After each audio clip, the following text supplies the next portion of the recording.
ဗဒ္ဒကဘာကြီးမှာပွင့်တော်မူမှာဘုရားငါစုတဲ့ဘုရားဘယ်နဲ့စုတဲ့လေးစုဘုရားပွင့်သွားပြီဘယ်နဲ့စုဘုရားကကုသနာဘုရားတဲ့ပွင့်သွားပြီကောဏကမနာဘုရားပွင့်သွားပြီကတ္တဗဘုရားပွင့်သွားပြီဂေါရမဘုရားပွင့်သွားပြီတဆူပဲကြံတော့တယ်အရိမတေယဘုရားတဲ့ဘာဘုရားတဲ့ဘုရားတဆူတဆူပွင့်ဖို့ဆိုတာဘေးသားရေဩဒုံမိကပုဗ္ဗံဝသန္တမိတတကံယထာဝါယတနံယထာခိရံဒုံလပံလောကနာယကံဩဒုံပရိကပုဗ္ဗံရေတပံပွင့်ကိုဒုံလပံဤဝါအလွန်ရာခဲ့တကဲ့သို့၎င်းသန္တမိတာယတနေငွေလမင်း၌သန္တမိတာယတနေငွေလမင်း၌တတကံရေမုံမုံမြင်သည့်ယုံကိုဒုလဘယထာကဖမ်းယူခြင်းကအလွန်ရာခဲ့တကဲ့သို့၎င်းဝါယတာနံကြီးငယ်ပေါင်းတို့ဤခိရံတို့ဤကိုဒုလဘယထာအလွန်ရနိုင်ခဲ့တကဲ့သို့၎င်းလောကနာယကံလောကသုံးပါးထင်ရှားပေါ်လွင်တပ်ပိညုတအစေဘုရားရှင်ဖြစ်သောဒုံလည်းပါသင်ရှိသင်ရှားလွန်လေးပါတော့လေတခါတရံရနိုင်ဖို့ရအလွန်လုံးပင်ခဲရင်လာပါပြီဒီလိုတတဗံကောင်းစွာမသွေမှသာထိုက်ပါပေတော့တည်း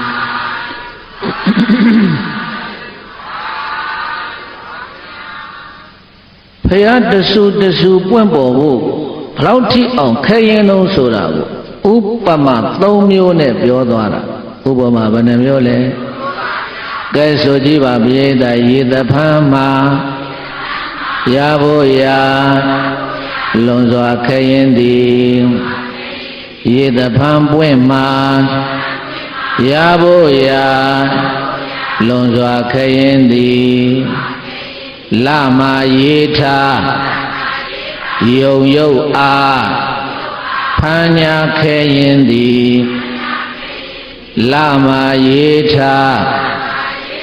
ယုံယုတ်အားဖမ်းညာခဲရင်သည်ကြီးတွေထံက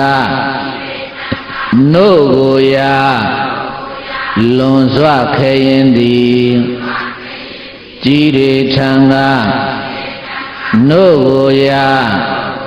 လွန်စွာခဲရင်သည်ထိုထေတာပမြတ်ဗုဒ္ဓပွင့်ရခဲရင်သည်ထိုထေတာပမြတ်ဗုဒ္ဓ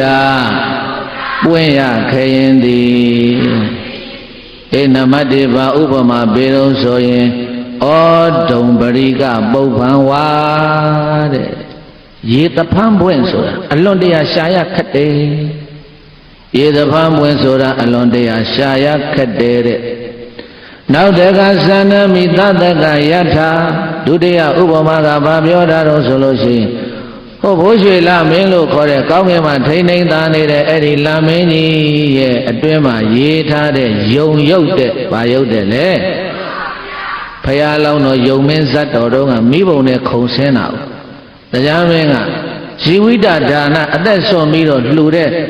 အလောင်းတော်လို့ဆိုပြီးတော့အဲ့ဒါလဘောမှာတက်ပြီးတော့တရားကယုံရုပ်ရေးသွားတာအဲ့ဒီရေးသွားတဲ့ယုံရုပ်ကအောက်ကနေပြီးတော့လိုက်ဖမ်းလို့လွယ်သလားလမရေးထယုံရုပ်အဖမ်းညာခရင်သည်နောက်တခါဝေသတ္တေကြီးတွေထံကနိုးကိုရလွန်စွာခရင်သည်တဲ့ကြီးမတွေဟာလေကြီးကန်းတွေကြီးမတွေဟာနို့ဘရောမှမထွက်ဘူးတဲ့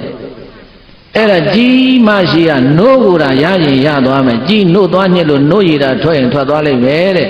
ဖယားပွင့်ဖို့ဆိုတာထိုထေတာပမြတ်ဗုဒ္ဓပွင့်ရခရင်သည်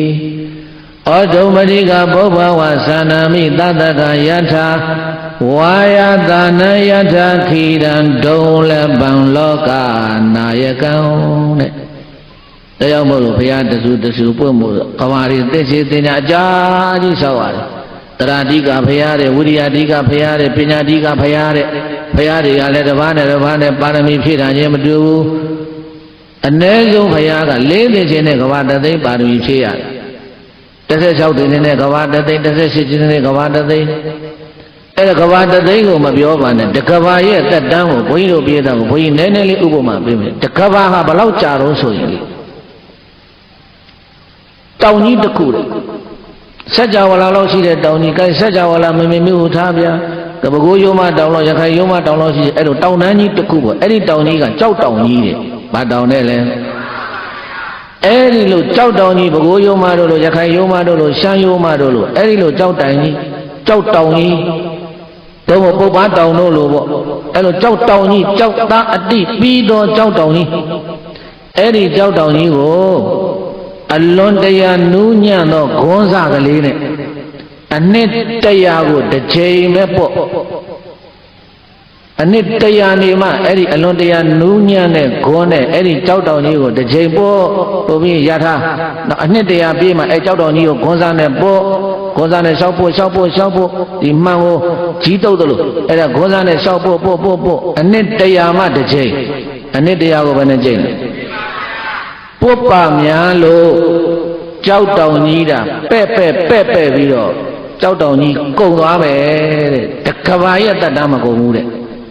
ကဲဘယ်လောက်ကြာတော့ဆိုတာတွေ့ကြည့်တော့အဲ့အလောင်းတော်ကြီးများပါရမီဖြည့်ရတာ၄သိန်းချေနဲ့ကဘာတသိန်းရှင်းမ၄သိန်းချေဆိုတာပါသေးတယ်နောက်ကကဘာတသိန်းဆိုတာအခုတကဘာပဲဘုန်းကြီးပြောပြဘယ်လောက်ကြာတော့ဆိုတာစိရကာလဘာဝနာတဲ့သိကြတာပဲ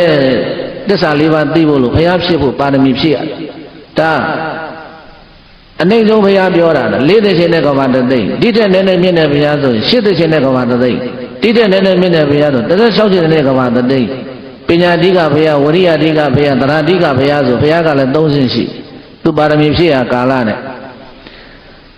အဲ့တော့ဘုရားတဆူပွင့်မှုကိုအဲ့ဒီလောက်ထိခဲရင်းနေဆိုတာကိုဘုန်းကြီးတို့ပြည်သားပေါင်းတော်ကောင်းတို့နားလည်ပြီးဆိုရင်ခောသောပိခောဧသောကဟပတိဒုံလဘောလောကသမိယတိတံဗုဒ္ဓတိကဟပတိတာယကတထေကြီးဗုဒ္ဓတိဖယားဟုသောယတိတံခောသောအကျင့်အတန်ဒီအဋ္ဌိရှိပါ၏ဧသောခောသောပိခောထိုဖယားဆိုတဲ့အတန်ဒီလည်းပဲလောကသမိလောကသုံးခွင်ဘဝအပြင်၌ဒုံလည်းဘောအလွန်ပင်ကြာရခဲ့လှပါပြီတကား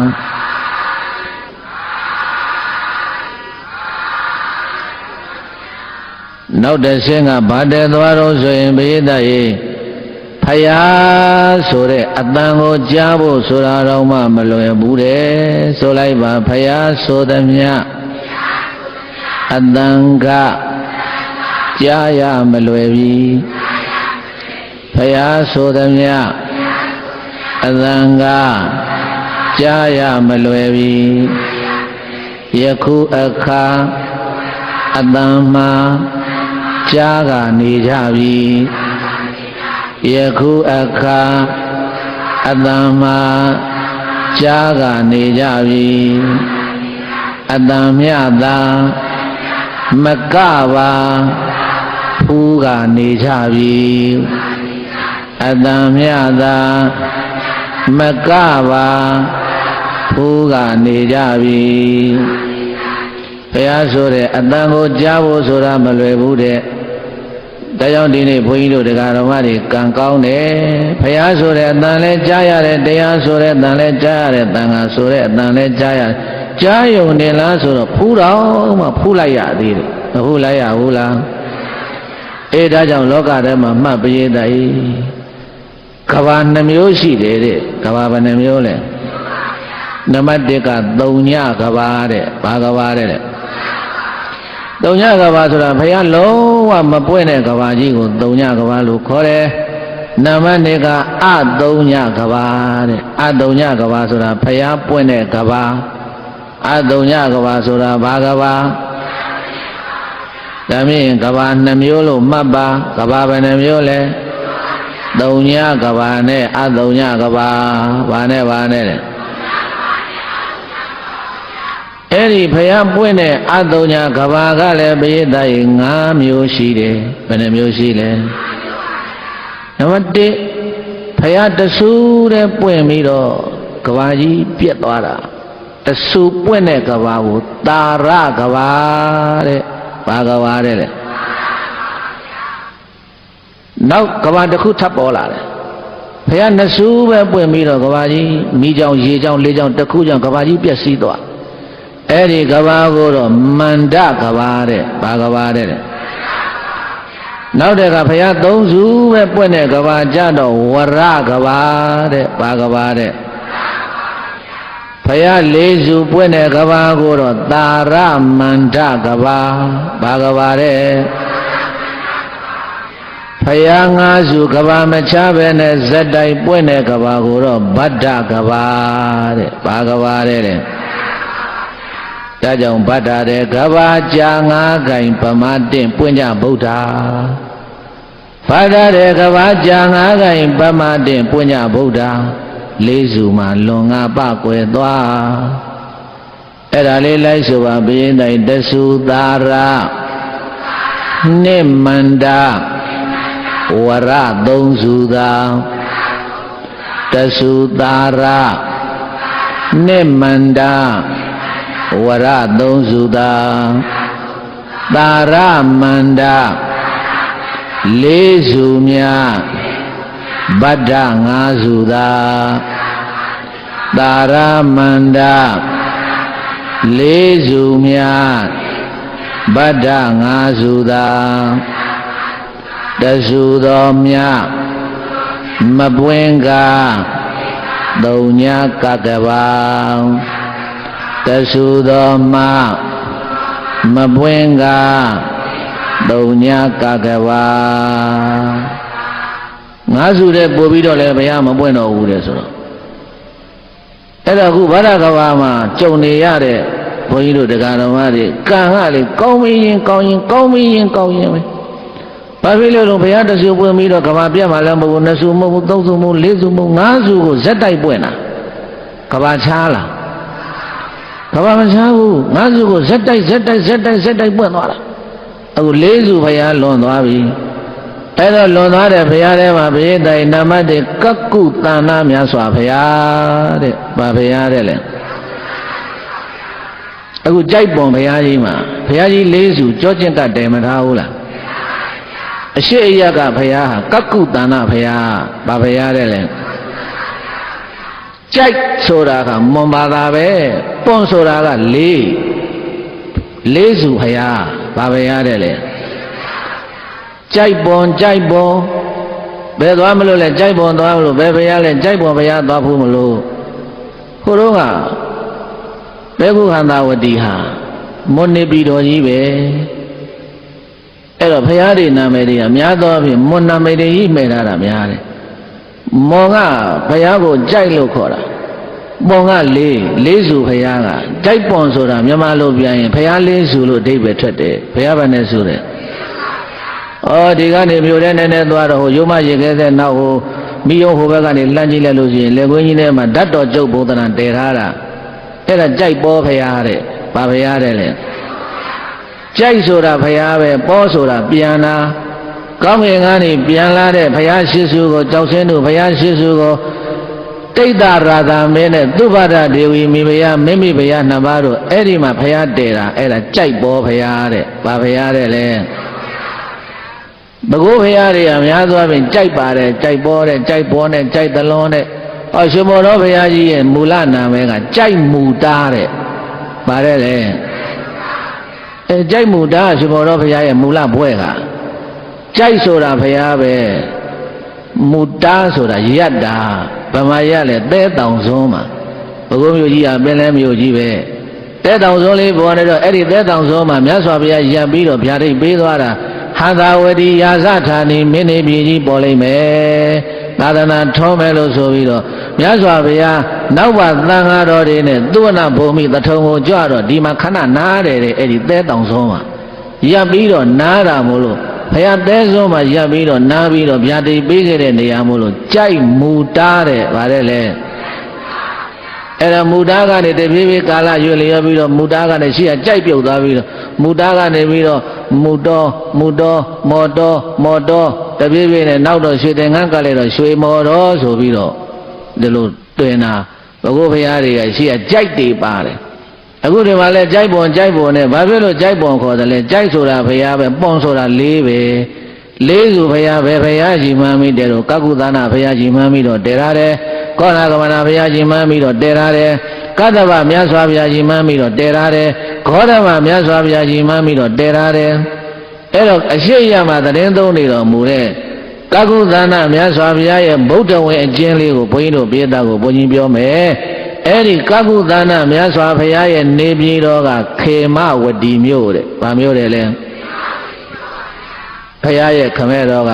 ခေမင်္ဂရမင်းကြီးရဲ့မင်းတိုင်းမြတ်မကြီးပရောဟိတ်ပုံနာအက္ခိတတ္တာတဲ့အရှိရသတင်းသုံးနေတဲ့ကကုသနာမြတ်စွာဘုရားရှင်ကိုရောမြတ်ရဲ့ခမဲတော်နာမည်ကအက္ခိတတ္တပုံနာတဲ့ဘာပုံနာတဲ့လဲမေတော်ကဝိသခာမေတော်ကဘယ်သူလဲအဖေကအက္ခိတတ္တပုံနာမေတော်ကဝိသခာဘုရားရဲ့အမေနဲ့အဖေဘုရားမေတော်ခမဲတော်အဲ့ဒါဖွားမြင်ပြီးတော့အရွယ်ရောက်တဲ့အခါကျတော့ရောဓိနီလို့အမည်ရတဲ့ပုံလေးမှနဲ့လက်ထပ်တယ်ပုံလေးမှနဲ့လက်ထပ်ပြီးတော့နတ်မရှိစိန်အပြိုရှင်3000ခြံရံပြီးတော့ကာမပြတ်သားတဲ့ကာမဝဏပြတ်သားတဲ့ကာမသုတ်တိပြတ်သားတဲ့ပြတ်သား3ဆောင်မှာမင်းရှိစိန်ကဲ့သို့ခံစားပြီးတော့သားတော့ဥတ္တရဘုရားရဲ့သားတော်ဘယ်လိုလဲအဲ့ဒီဥတ္တရဖွားမြင်တဲ့နေ့မှာပဲကကုသနာမြတ်စွာဘုရားအလောင်းတော်ဟာနမိတ်ကြီးလေးပါထဲပြီးတော့တောထွက်တော်မူတဲ့အာဇာနည်မြင့်ကတဲ့ယထာနဲ့တောထွက်တာမြင့်ယထာနဲ့တောထွက်တာဘုန်းကြီးတို့ဒီနေ့ခေတ်စကားမြင်အောင်ပြောရင်မြင့်လှဲပေါ့နောက်ကအိမ်ပါတယ်ရှိရမြင့်ဆွဲပြီးတော့ဒီလိုထွက်အာဇာနည်မြင့်ကတဲ့မြင့်ယထာနဲ့တောထွက်တော်မူတယ်အဲ့ဒီကကုသနာမြတ်စွာဘုရားနဲ့တူတူနောက်ကလိုက်သွားတာဘလောက်ပါတော့ဆိုယဟန်ပြုဖို့လို့လိုက်သွားတာလူပေါင်း4000ပါသွားတယ်တဲ့လူပေါင်းဘလောက်ပါသွားလဲ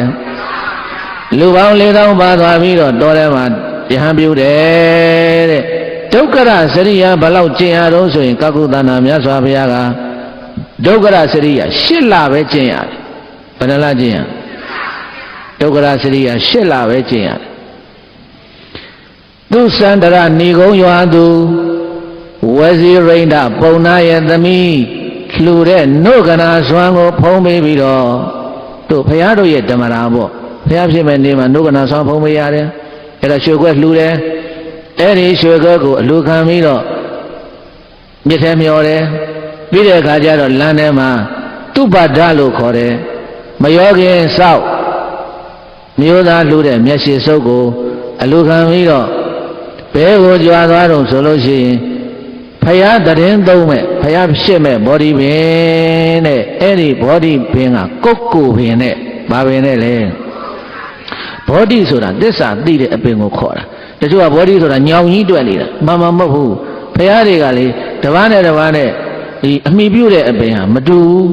ဘူးဘုန်းကြီးတို့ဂေါတမမြတ်စွာဘုရားကြတော့ညောင်ပင်နောက်ပွင့်တော်မူမဲ့ရင်းမတရားမြတ်စွာဘုရားကခန့်ခေါ်ပင်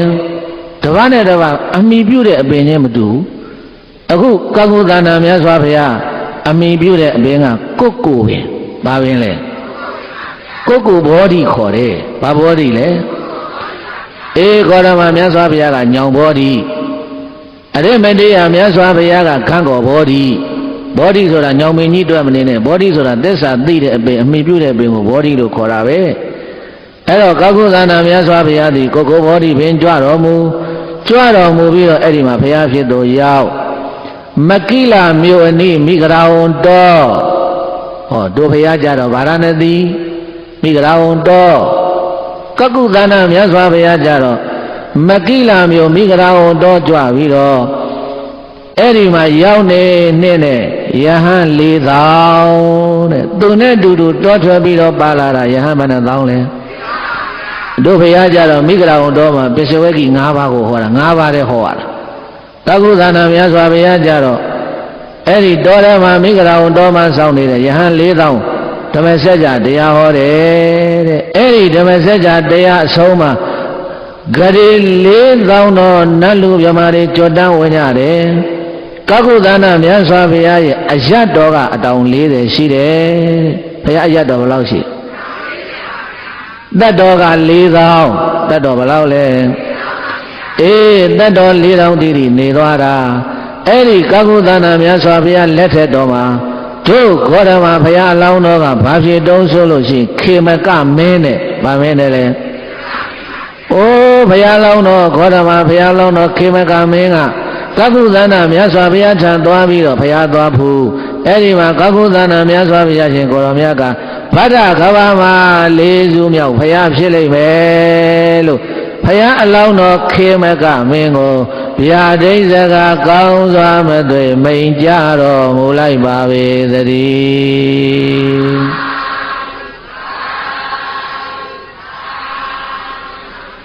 ကဲဆိုလိုက်ပါကာကုသနာမြတ်ဗုဒ္ဓထွန်းပလူတို့ရွာကာကုသနာမြတ်ဗုဒ္ဓထွန်းပလူတို့ရွာခေမဝတီနမ်းမြို့မီကုန်းသည်ဤကဗျာခေမဝတီနမ်းမြို့မီကုန်းသည်ဤကဗျာပုံနာမျိုးနွယ်တန်နေတွယ်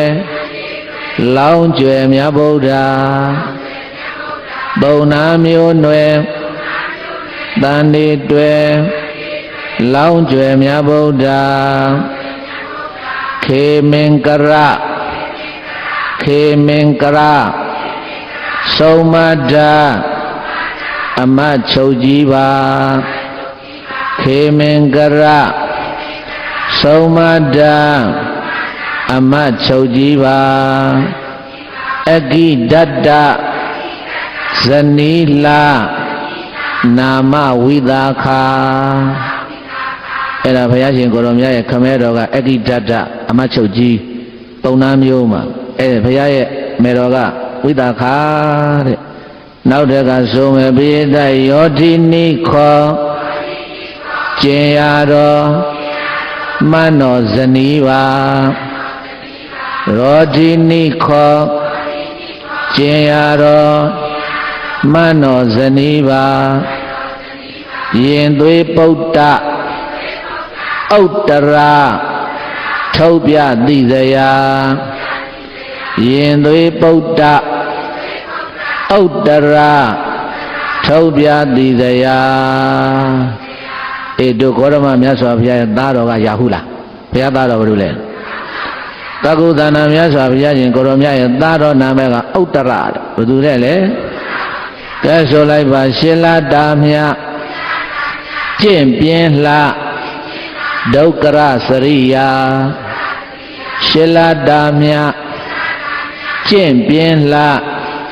ဒုက္ခရစရိယာဝစီရိန္ဒဘုံနေမလူရနုကနာဝစီရိန္ဒဘုံနေမလူရနုကနာမယောဆောင်ရသူပတ္တလူရမြတ်ကိုသာမယောဆောင်ရသူပတ္တလူရမြတ်ကိုသာဘောဓိကုတ်ကိုသိစေလိုမိခိုဘဂဝါဘောဓိကုတ်ကိုသိစေလိုမိခိုဘဂဝါတတန်4000အယက်ကောင်းတောင်ပေါင်း40သာတတန်4000အယက်ကောင်းတောင်ပေါင်း40သာကာကုသနာမြတ်စွာဘုရားတတ်တော်4000နေသွားတယ်အယက်တော်ကိုတောင်ကြည့်ရင်အတောင်40ရှိတယ်တဲ့ဆိုလိုက်ပါခေမမင်းမြတ်သုပန်လာဗျာဒိဋ္ဌခံရပါခေမမင်းမြတ် စုပန်လာဗျာဒိတ်ခံရပါဂေါရမဘုရားလောင်းတော်ကအဲ့ဒီတော့ကခေမလို့ခေါ်တယ်မင်းဖြစ်ပါတယ်အဲ့ဒီမင်းဖြစ်စဉ်ကာလကကကုသနာမြတ်စွာဘုရားထံမှာဗျာဒိတ်ခံပါတယ်ကဲတဆူဗုဒ္ဓဝင်ပြီးလိုက်ကြတော့ဘုရားသားရဲ့နောက်တကူတောင်ဘက်အရမတရင်သုံးနေတဲ့မြတ်စွာဘုရားကကောနာကမနမြတ်စွာဘုရားတဲ့ဘာဘုရားတဲ့လဲကောနာကမနမြတ်စွာဘုရားသည်သောဘဝတီမြို့သောဘဝတီမြို့တဲ့ဘာမြို့တဲ့လဲအဖေကရင်ညတတဘုံနာတဲ့အမေကဥတ္တရာတဲ့ကောနာကမနမြတ်စွာဘုရားရဲ့မဲတော်နာမည်ကဥတ္တရာလို့ခေါ်ပါတယ်ဘုရားအလောင်းတော်ကိုအမိမဲ့တော့ကောနာကမနလို့မဲ့တယ်ဘယ်လိုမဲ့လဲကောနာကမနလူလင်ဟာတုတိတာပြတ္တတန်တုတိတာပြတ္တတန်ထုဋ္ဌပြတ္တတို့ခေါ်တဲ့အဲ့ဒီပြတ္တသုံးဆောင်မှာရုရှိကတ္တလို့ခေါ်တဲ့ဇနီးအလှမြက်ပြောကျင်ရတော်နဲ့ပုံလေးမှနဲ့ကညာပြိုပေါင်း16000နန်းရှိစိန်ကဲ့သို့ကြီးစွာသောရှိစိန်တွေခံစားပြီးတော့အဲ့ဒီရုရှိကတ္တလို့ခေါ်တဲ့ပုံလေးမှာဇနီးတွေကနေပြီးတော့သားတော်လေးတော်ဖွာတယ်တတ္တဝါဟတဲ့သားတော်နာမည်ဘယ်သူတဲ့တတ္တဝါကသားတော်ဘွားမြင်တော်မူတဲ့နေမှာပဲကောနာကမနမြတ်စွာဘုရားအလောင်းတော်တောထွက်တော်မူပါတယ်နမိတ်ကြီးမြင်လို့တောထွက်လို့စီးသွားတဲ့ရင်ကပြေးတိုင်းဆင်နဲ့တောထွက်သွားတာတဲ့ဘာနဲ့တောထွက်သွားဘုရားလောင်းတော်တွေတောထွက်တာတပါးနဲ့ဒူသလားကောနာကမနမြတ်စွာဘုရားကမြင်းနဲ့တောထွက်သွားတာမြင်းကားတဲ့ယထာနဲ့သက္ကုသနာမြတ်စွာဘုရားကကောနာကမနမြတ်စွာဘုရားကဆင်ရင်ဖြင့်တောထွက်တော်မူတယ်နောက်ကပါသွားတာပြည့်တဲ့ယောက်ျားပေါင်း3000နဲ့ဘယ်လောက်ပါသွားလဲအဲ့ဒီ3000လိုက်သွားပြီးတော့ယဟန်ပြုကြတယ်ဒုက္ခရစရိယအကျင့်မြတ်ကိုဘယ်လောက်ကျင့်တော့ဆို6လတည်းပဲကျင့်နေတယ်ဘယ်နှလားကျင့်နေတယ်လဲဒုက္ခရစရိယအကျင့်မြတ်ကို6လကျင့်သုံးတော်မူပြီးတော့အဲ့ဒီသေနာပုံနာရဲ့သမီးဆက်ကလူရန်တဲ့နှုတ်ကနာဆွမ်းဖုံးမိတယ်ဒါဒီနှုတ်ကနာဆွမ်းလှူတဲ့ပုဂ္ဂိုလ်မျက်လှူတဲ့ပုဂ္ဂိုလ်ကဘုရားတိုင်းမှာရှိကိုရှိရတယ်မရှိလို့မရဘူးသူကအဲ့ဒီသေနာပုံနာရဲ့သမီးဆက်ကလူရန်တဲ့နှုတ်ကနာဆွမ်းကိုဖုံးမိတော်မူပြီးတော့ဇတတိန်နုကလိုမြည်တဲ့မယောခင်ဆောက်ဆက်ကလူရန်တဲ့မျက်ရှိစုပ်ကိုယူသွားပြီးတော့ပိဋကရဲ့ဘောဓိပင်နဲ့ဒီဖရာကြတော့ဘောဓိပင်ကရေတဖန်းပင်နဲ့ဘာပင်နဲ့ရေတဖန်းပင်ရဲမှာအဲ့ဒီမျက်ရှိစုကိုကျဲလဲဖြန်လိုက်ကောအတောင်20အပြန့်ကျဲတဲ့အပရာဇိတပလင်တော်ကြီးပေါ်ပြီးတော့အဲ့ဒီပေါ်မှာတရင်သုံးလို့ဘောဝိနိဝသနုဿတိညာဒိဗ္ဗစကုညာသွဲခရညာလို့ခေါ်တဲ့ပုရိအာလို့ခေါ်တဲ့ဝိဇ္ဇာညာတွေကိုရပြီးတော့ဘုရားဖြစ်ကိုရောက်ပါတယ်ဘုရားဖြစ်တော်မူပြီးတော့တတ္တဟဇာတော်မူတာတွေထားလိုက်တော့ဘယ်ကိုကြွသွားတော့ဆိုရင်ကိုတော်နဲ့အတူတူယဟန်ပြုတော်မူလာတဲ့3000သောယဟန်တွေကိုတရားဟောဖို့သုတတနာမြို့အနီးကမိဂရာဟုတော်ကိုကြွားတယ်တဲ့မြို့နာမည်ကဘာတဲ့လဲသုတတနာမြို့ဘာမြို့တဲ့လဲတော်ကဘာတော်တဲ့မိဂရာဝန်တော်မှာသွားပြီးတော့ဓမ္မစက္ကဘဝတနာသုတ်တံလို့ခေါ်တဲ့ပရိသတ်ရေဓမ္မစက္ကတရားကိုဟောတယ်တဲ့။ဘာတရားဟောလဲ။ဗျမပေါင်းလူနာဗျမဂရေ3000များကျော်တန်းဝင်ရတယ်။မြတ်စွာဘုရားရဲ့အရတော်ကအတောင်30ရှိတယ်တဲ့အတောင်ဘယ်လောက်ရှိလဲ။တောင်30ရှိတယ်။တတန်းအားဖြင့်3000နေတော်မူသွားတယ်။ဘယ်နှတောင်းနေတော်မူသွားလဲ။တို့အခုပွင့်တော်မူသွားတဲ့ဂေါရမမြတ်စွာဘုရားကအဲ့ဒီတုန်းကရှင်မရင်ဖြစ်သေးတယ်တဲ့ပပ္ပတမင်းနဲ့ဗာမင်းနဲ့လဲဂေါရမမြတ်စွာဘုရားလောင်းတော်ပပ္ပတမင်းဟာအဲ့ဒီကောနာကမဏမြတ်စွာဘုရားထာမှာဘုရားဖြစ်ဖို့လို့ဗျာဒိတ်ခံပါတယ်ကဲဆိုလိုက်ပါကောနာကမဏမြတ်ဗုဒ္ဓထုတ်ပြကျမ်းဂန်မှာကောနာကမဏမြတ်ဗုဒ္ဓထုတ်ပြကျမ်းဂန်မှာသောပဝတီမြို့ကိုမီပင်ဤမွေးပြန်စွာသောပဝတီ မြို့ကိုမီတင်ကြီးမွေးပြန်စွာနွယ်တော်ပုံနာလွန်ထူးကြမတ္တတိသေးယာနွယ်တော်ပုံနာလွန်ထူးကြမတ္တတိသေးယာဖမိနဝရှင်ညတ္တအလှဥတ္တရာဖမိနဝယင်ညတ္တအလှဥတ္တရာကျင်ဖော်မည်ရှိပုံနေမိရုစီကတ္တဝါကျင်ဖော်မည်ရှိ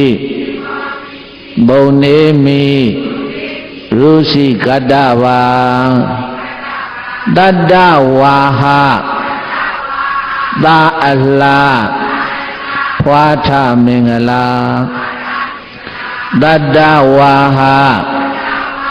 သာအလှဖွာထမင်္ဂလာ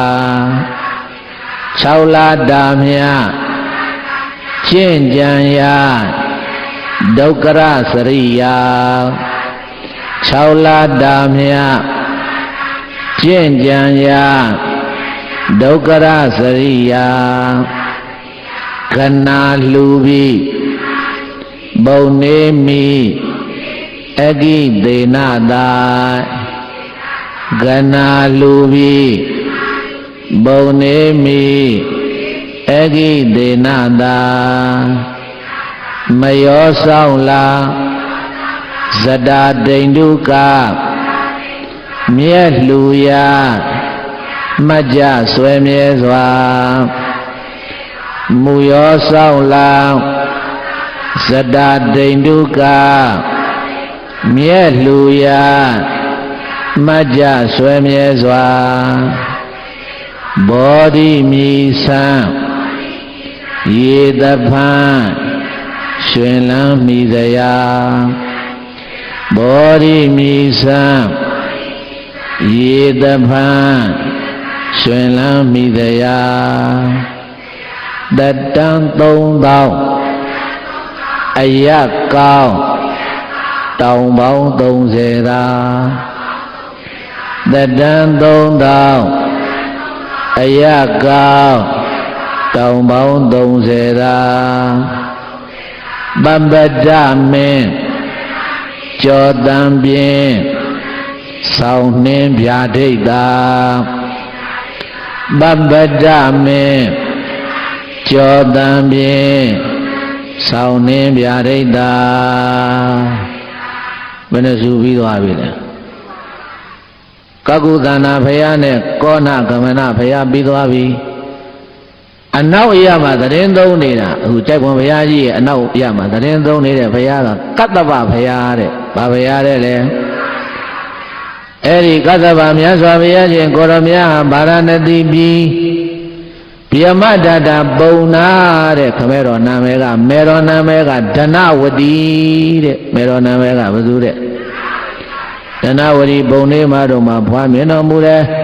အလောင်းတော်ရဲ့အမည်ကိုအနွယ်အားဖြင့်ကတ္တဗကုမာရာတဲ့အဲ့ဒီကတ္တဗမြတ်စွာဘုရားလူနာမဲဟာလေကတ္တဗကုမာရပဲကတ္တဗသရုသားဟာအဲ့ဒီကတ္တဗဘုရားလောင်းတော်ဟာဟန္တဝါပြတ်တတ်တဲ့ယတဝါပြတ်တတိရိနန္ဒရာပြတ်တလို့ခေါ်တဲ့ပြတ်တသုံးဆောင်ပါကျင်ရတော်ကသူ့နန္ဒာတဲ့ကတ္တဗမြတ်စွာဘုရားရဲ့ဇနီးကျင်ရကဘယ်သူတဲ့လဲသူနန္ဒသရုသမီးကိုမူထားပြီးတော့အပျော်ရှင်ပေါင်း4000နဲ့8000ခြာယံပြီးတော့လောကရှိစိမ်ကိုခံစားတာနှစ်ပေါင်း2000ကြာတယ်တဲ့ဘယ်လောက်ကြာတယ်တဲ့လဲဘုမြတ်စွာဘုရားဂေါတမဘုရားနဲ့တော့ကြွာလိုက်တာဂေါတမမြတ်စွာဘုရားက16နှစ်မှာအိမ်အောင်ကြတယ်ရသောတရားနဲ့29မှာတောထွက်တယ်ဘယ်နှစ်နှစ်ရှိစိမ်ခံလဲတွက်ဟဲ့16နှစ်မှာအိမ်အောင်ကြတယ်29မှာတောထွက်တယ်ဘယ်လောက်တော့တဲ့73နှစ်ဘယ်နှစ်လဲကဲကတ္တဗမြတ်စွာဘုရားကအနှစ်2000အနှစ်ဘယ်နှထောင်လဲတို့ဘုရားက73နှစ်ပဲအိမ်တော်ကြီးဒုက္ခခံစားလိုက်ရတော့ဟိုဘုရားကအနှစ်2000ကြီး အဲ့ဒါသူနာနာဇနီးတွေမှာသားတော်တစ်ပါးမွေးတယ်တဲ့ဝိဇိတသေနတဲ့ဘယ်သူတဲ့လဲအဲ့ဒီဝိဇိတသေနသားတော်လေးဖွားတော်မူတဲ့နေ့မှာတော်ထွက်တယ်ဘုရားအလောင်းတော်များဟာလေဒီသားမွေးတဲ့နေ့ထွက်ကိုထွက်ရတယ်မထွက်လို့မရဘူးတော်ထွက်တော်မူသွားတာဝိရိဒသေနာဝါတော်မူတာတောထွက်တဲ့နမိတ်လေးပါးမြင်တောထွက်တဲ့ဘိဒတော်တော်ပြောဆိုသူတောထွက်ဘုံကဆန်းတဲ့ဘိဒရေရတနာပြတ်တကြီးတဲ့ပြတ်တဆောင်ကြီးနဲ့ထွက်သွားတာရတနာပြတ်တကြီးကစပိန်စဘီးကဲ့သို့လဲပြီးတော့တခါတည်းကောင်းကင်ကိုပြန်တက်သွားတာဘယ်ပြန်တက်သွားလဲကောင်းကင်ကိုပြန်တက်သွားပြီးတော့မဟာဗောဓိပညောင်ပင်မဟာဗောဓိအလယ်ထားပြီးတော့တည်နေတယ်ဒုက္ခရစရိယအကျင့်မြတ်ကိုဘယ်တော့ကျင့်တော့9ရက်ပဲကျင့်နေတဲ့ဘယ်နှရက်ကျင့်လဲ9ရက်ပဲကျင့်သုံးတော်မူတယ်တောမမြည်တဲ့မရောဆောက်လှူတဲ့မျက်စိစုပ်ကိုပညာမင်းမဟာဗောဓိအောက်မှာအလျာအနန္တ15,000ရှိတဲ့မြဲကိုခင်းတော်မူတယ်ထဲဝဲဖွဲ့ခွေနေတော်မူစဉ်ညင်300လွန်တဲ့အခါမှာဘုဗ္ဗိနိဝါဒနုဒတိညာဒိဗ္ဗစက္ခုညာအသွဲခရညာလို့ခေါ်တဲ့ဉာဏ်တော်တွေရပြီးတော့ဘုရားဖြစ်ကိုရောက်တော်မူတယ်အဲ့ဒါကတ္တဗဗုဒ္ဓဝင်းဘာဗုဒ္ဓဝင်းနဲ့လဲအဲ့ဒါကတ္တဗဘုရားရှင်ကိုရောမြတ်ကလောကထဲမှာပွင့်သွားတာဘိသရေတတ္တိယမြောက်ဘုရားဘယ်နှစုမြောက်ဘုရားလဲအဲ့ဒါကိုရောနဲ့အတူလိုက်သွားတာဘလောက်ပါတော့ဆိုတက္ကတိလိုက်သွားတယ်တဲ့နောက်ကတောထွက်တုံးကပါသွားတာယောက်ျားတွေကြီးပဲတက္ကတိပါသွားတယ်ယောက်ျားတွေဘလောက်ပါသွားတယ်အဲ့ဒီတက္ကတိသောယဟန်တော်တွေကိုဗာရာဏသီပြည်နိကမိဂရာဝံတော်မှာဓမ္မစကားဘောဓနာသုတ်တံကိုဟောတော်မူတယ်တဲ့နတ်ပြည်မှာဂရေ2000တို့ကျွတ်တန်းဝင်တော်မူကြတယ်အဲ့ဒီကတ္တဗဘုရားရှင်ကိုရောမြတ်ရဲ့အရာတော်ဒီအတောင်20ရှိတယ်ဘယ်လောက်ရှိတယ်တဲ့တတ်တော်က2000တတ်တော်ကဘယ်လောက်တို့ဂေါရမမြတ်စွာဘုရားကလေအဲ့ဒီကတ္တဗမြတ်စွာဘုရားလက်ထက်တော်တုန်းကအမပုံနာမျိုးမှာဖြစ်တယ်တဲ့ဒီဒီကတော့ရှင်မယမုတ်တို့ပုံနာဖြစ်သွားပြီနာမည်ကဇောတိပါဠတဲ့မပုံနာတယ်လေဇောတိပါဠပုံနာပညာတတ်တယ်ရုပ်ချောတယ်ဥစ္စာပေါ်တယ်မှန်တက်နေတာအဲ့ဒီတော့ကကတ္တဗဘုရားကိုမျက်နှာကြောမတည့်ဘူးတို့ဘုရားအလောင်းတော်ဇောတိပါဠဂတိကာရအိုးလုတ်တဲ့အိုးလုတ်ရောင်းတဲ့ဂတိကာရပုံနာကနေပြီးတော့ဇောတိပါဠရဲ့သိခေနာတကရင်တယောက်ဇောတိပါဠပုံနာနဲ့ဂတိကာရလက်မင်းဖက်လာတကယ်ကြီးဘုရားမှာကြည်ညိုလာပါဘုရားလိုက်ဖူးသားမှာကွာတို့ဘုရားလိုက်ဖူးသားကွာဘာမင်းတို့ဘုရားဘာဘုရားတပ်ပင်ညူတယ်ဘာတပ်ပင်ညူတယ်မင်းဒုက္ခရစရိယာကျင့်တာမင်းကြည့်သားပါဦးကွာ9ရက်ထဲကျင့်တယ်ဘုရားဖယပြင်း9ရက်ကျင့်လို့ရတော့အမလေးဘုရားဖြစ်ဝေးဘုရားကိုတပ်ပင်ညူတာညာကြီးကိုစော်ကားခဲ့တာဟာတို့ဘုရားလောင်းတော့ဘုရားလည်းဖြစ်လည်းဖြစ်ကောဘိတိုက်တော်ထဲမှာဒုက္ခရစရိယာကျင့်ရတာ6နှစ်ဘယ်လောက်ကြာလဲဒါကြောင့်လေဒီပဏိတဆရာဦးမောင်ကြီးကဝိဘက်တော်12ပါးကြပြရေးတဲ့အခါကျတော့ဥရဝေလတောမမြိုင်ခွင်6နှစ်ပါလုံးကျင့်သုံးအရှင်အာကုန်ခံလို့ညွန်နွားညွန်ခြင်းပင်မရေးဝကြေးပဲကြောင့်ထင်ကတ္တဗဘုရားထင်ရှားဝင်သောဇောတိပါဠနာမအကျော်ပုံနာမှန်တဲ့နှုတ်ရဲ့အာဘောဝစီပြင်းဝန်ရှင်းရင်ဝိဘက်တော်လေဒီဗန္ဓိတဆရာဦးမောင်ကြီးရေးသွားတဲ့ရှင်းလုံးဝဲလေးတွေကနားထောင်လို့ကောင်းတယ်မကောင်းဘူးလားလင်္ကာကောင်းတာလားဆိုတဲ့ဘုန်းကြီးကောင်းလို့ကောင်းတာလားမြောက်ပေးဟလားကတ္တဗဘုရားအထင်ရှားဝင်သောဇောတိပါဠနာမအကျော်ပုံနာမှန်တဲ့နှုတ်ရဲ့အာဘောဝစီပြင်းဝန်ရှင်းရင်ဝိဘက်တော်အဲ့ဒီမှာကတ္တဗမြတ်စွာဘုရားကိုသဗ္ဗညုတဉာဏ်တော်ကြီးကိုထင်သေးပြီးတော့ဝေစီကံနဲ့ဆွဆွဲခဲ့တာဟိုးတော်တယ်ပါပဲတဲ့6နှစ်တောင်ကျင့်ရဘယ်နှစ်ကျင့်ရလဲရှစ်ဘုရားတွေ1လ2လ8လ9လ9ရက်6ဒီလောက်နဲ့ပြီးသွားတာတို့ဂေါရမမြတ်စွာဘုရားကြားမှာနှစ်နဲ့ကိုခြီးပြီးကျင့်ရတာ6နှစ်ကြာတယ်ဘယ်လောက်ကြာတယ်လဲအဲ့ဒါကတ္တဗဘုရားလက်ထက်တော်တော့ကဘုရားလောင်းတော်ဇောတိပါဠလွတ်လင်းသည်နောက်တော့မှဘုရားကြီးညိုသွားပြီးတော့သင်္ကန်းဝတ်တယ်အဲ့ဒီဘဝကဇောတိပါဠယဟန်နဲ့ဘာယဟန်နဲ့လဲအဲ့ဒါကတ္တဗဘုရားပြိဋိဘံဆံသွားတော့သူကိုယ်တိုင်ပဲချက်မှပြီးတော့ဒီဓာတုစိတ္တိကြီးကိုတဲတာဇောတိပါဠယဟန်ကဘုရားလောင်းတော်ဟာအဲ့ဒါနံပါတ်3 ပွင့်တော်မူသားတဲ့ကတ္တဗဘုရားဗုဒ္ဓဝင်မဲ့လိုက်ဆိုပါဘုရားတိုင်ကတ္တဗရှင်တော်ပွင့်ထွန်းပေါ်ကောရောရှိခိုးပါကတ္တဗရှင်တော်ပွင့်ထွန်းပေါ်ကောရောရှိခိုးပါပါရဏတိတာယာစီတိုင်းပြည်နဂရာပါရဏတိတာယာစီတိုင်းပြည်နဂရာနွယ်တော်ဘုံနာလွန်ထူးကြမှတ်သားကြလေပါနွယ်တော်ဘုံနာလွန်ထူးကြ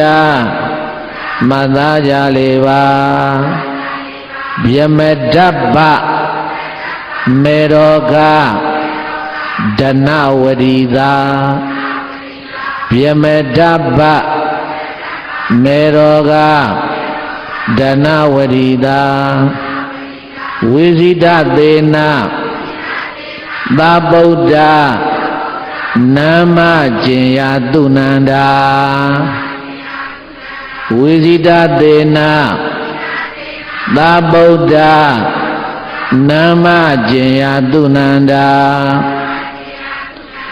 ဘောဓိပညောင်အလင်းဆောင်ထွန်းပြောင်သောဗုဒ္ဓဘောဓိပညောင်အလင်းဆောင်ထွန်းပြောင်သောဗုဒ္ဓ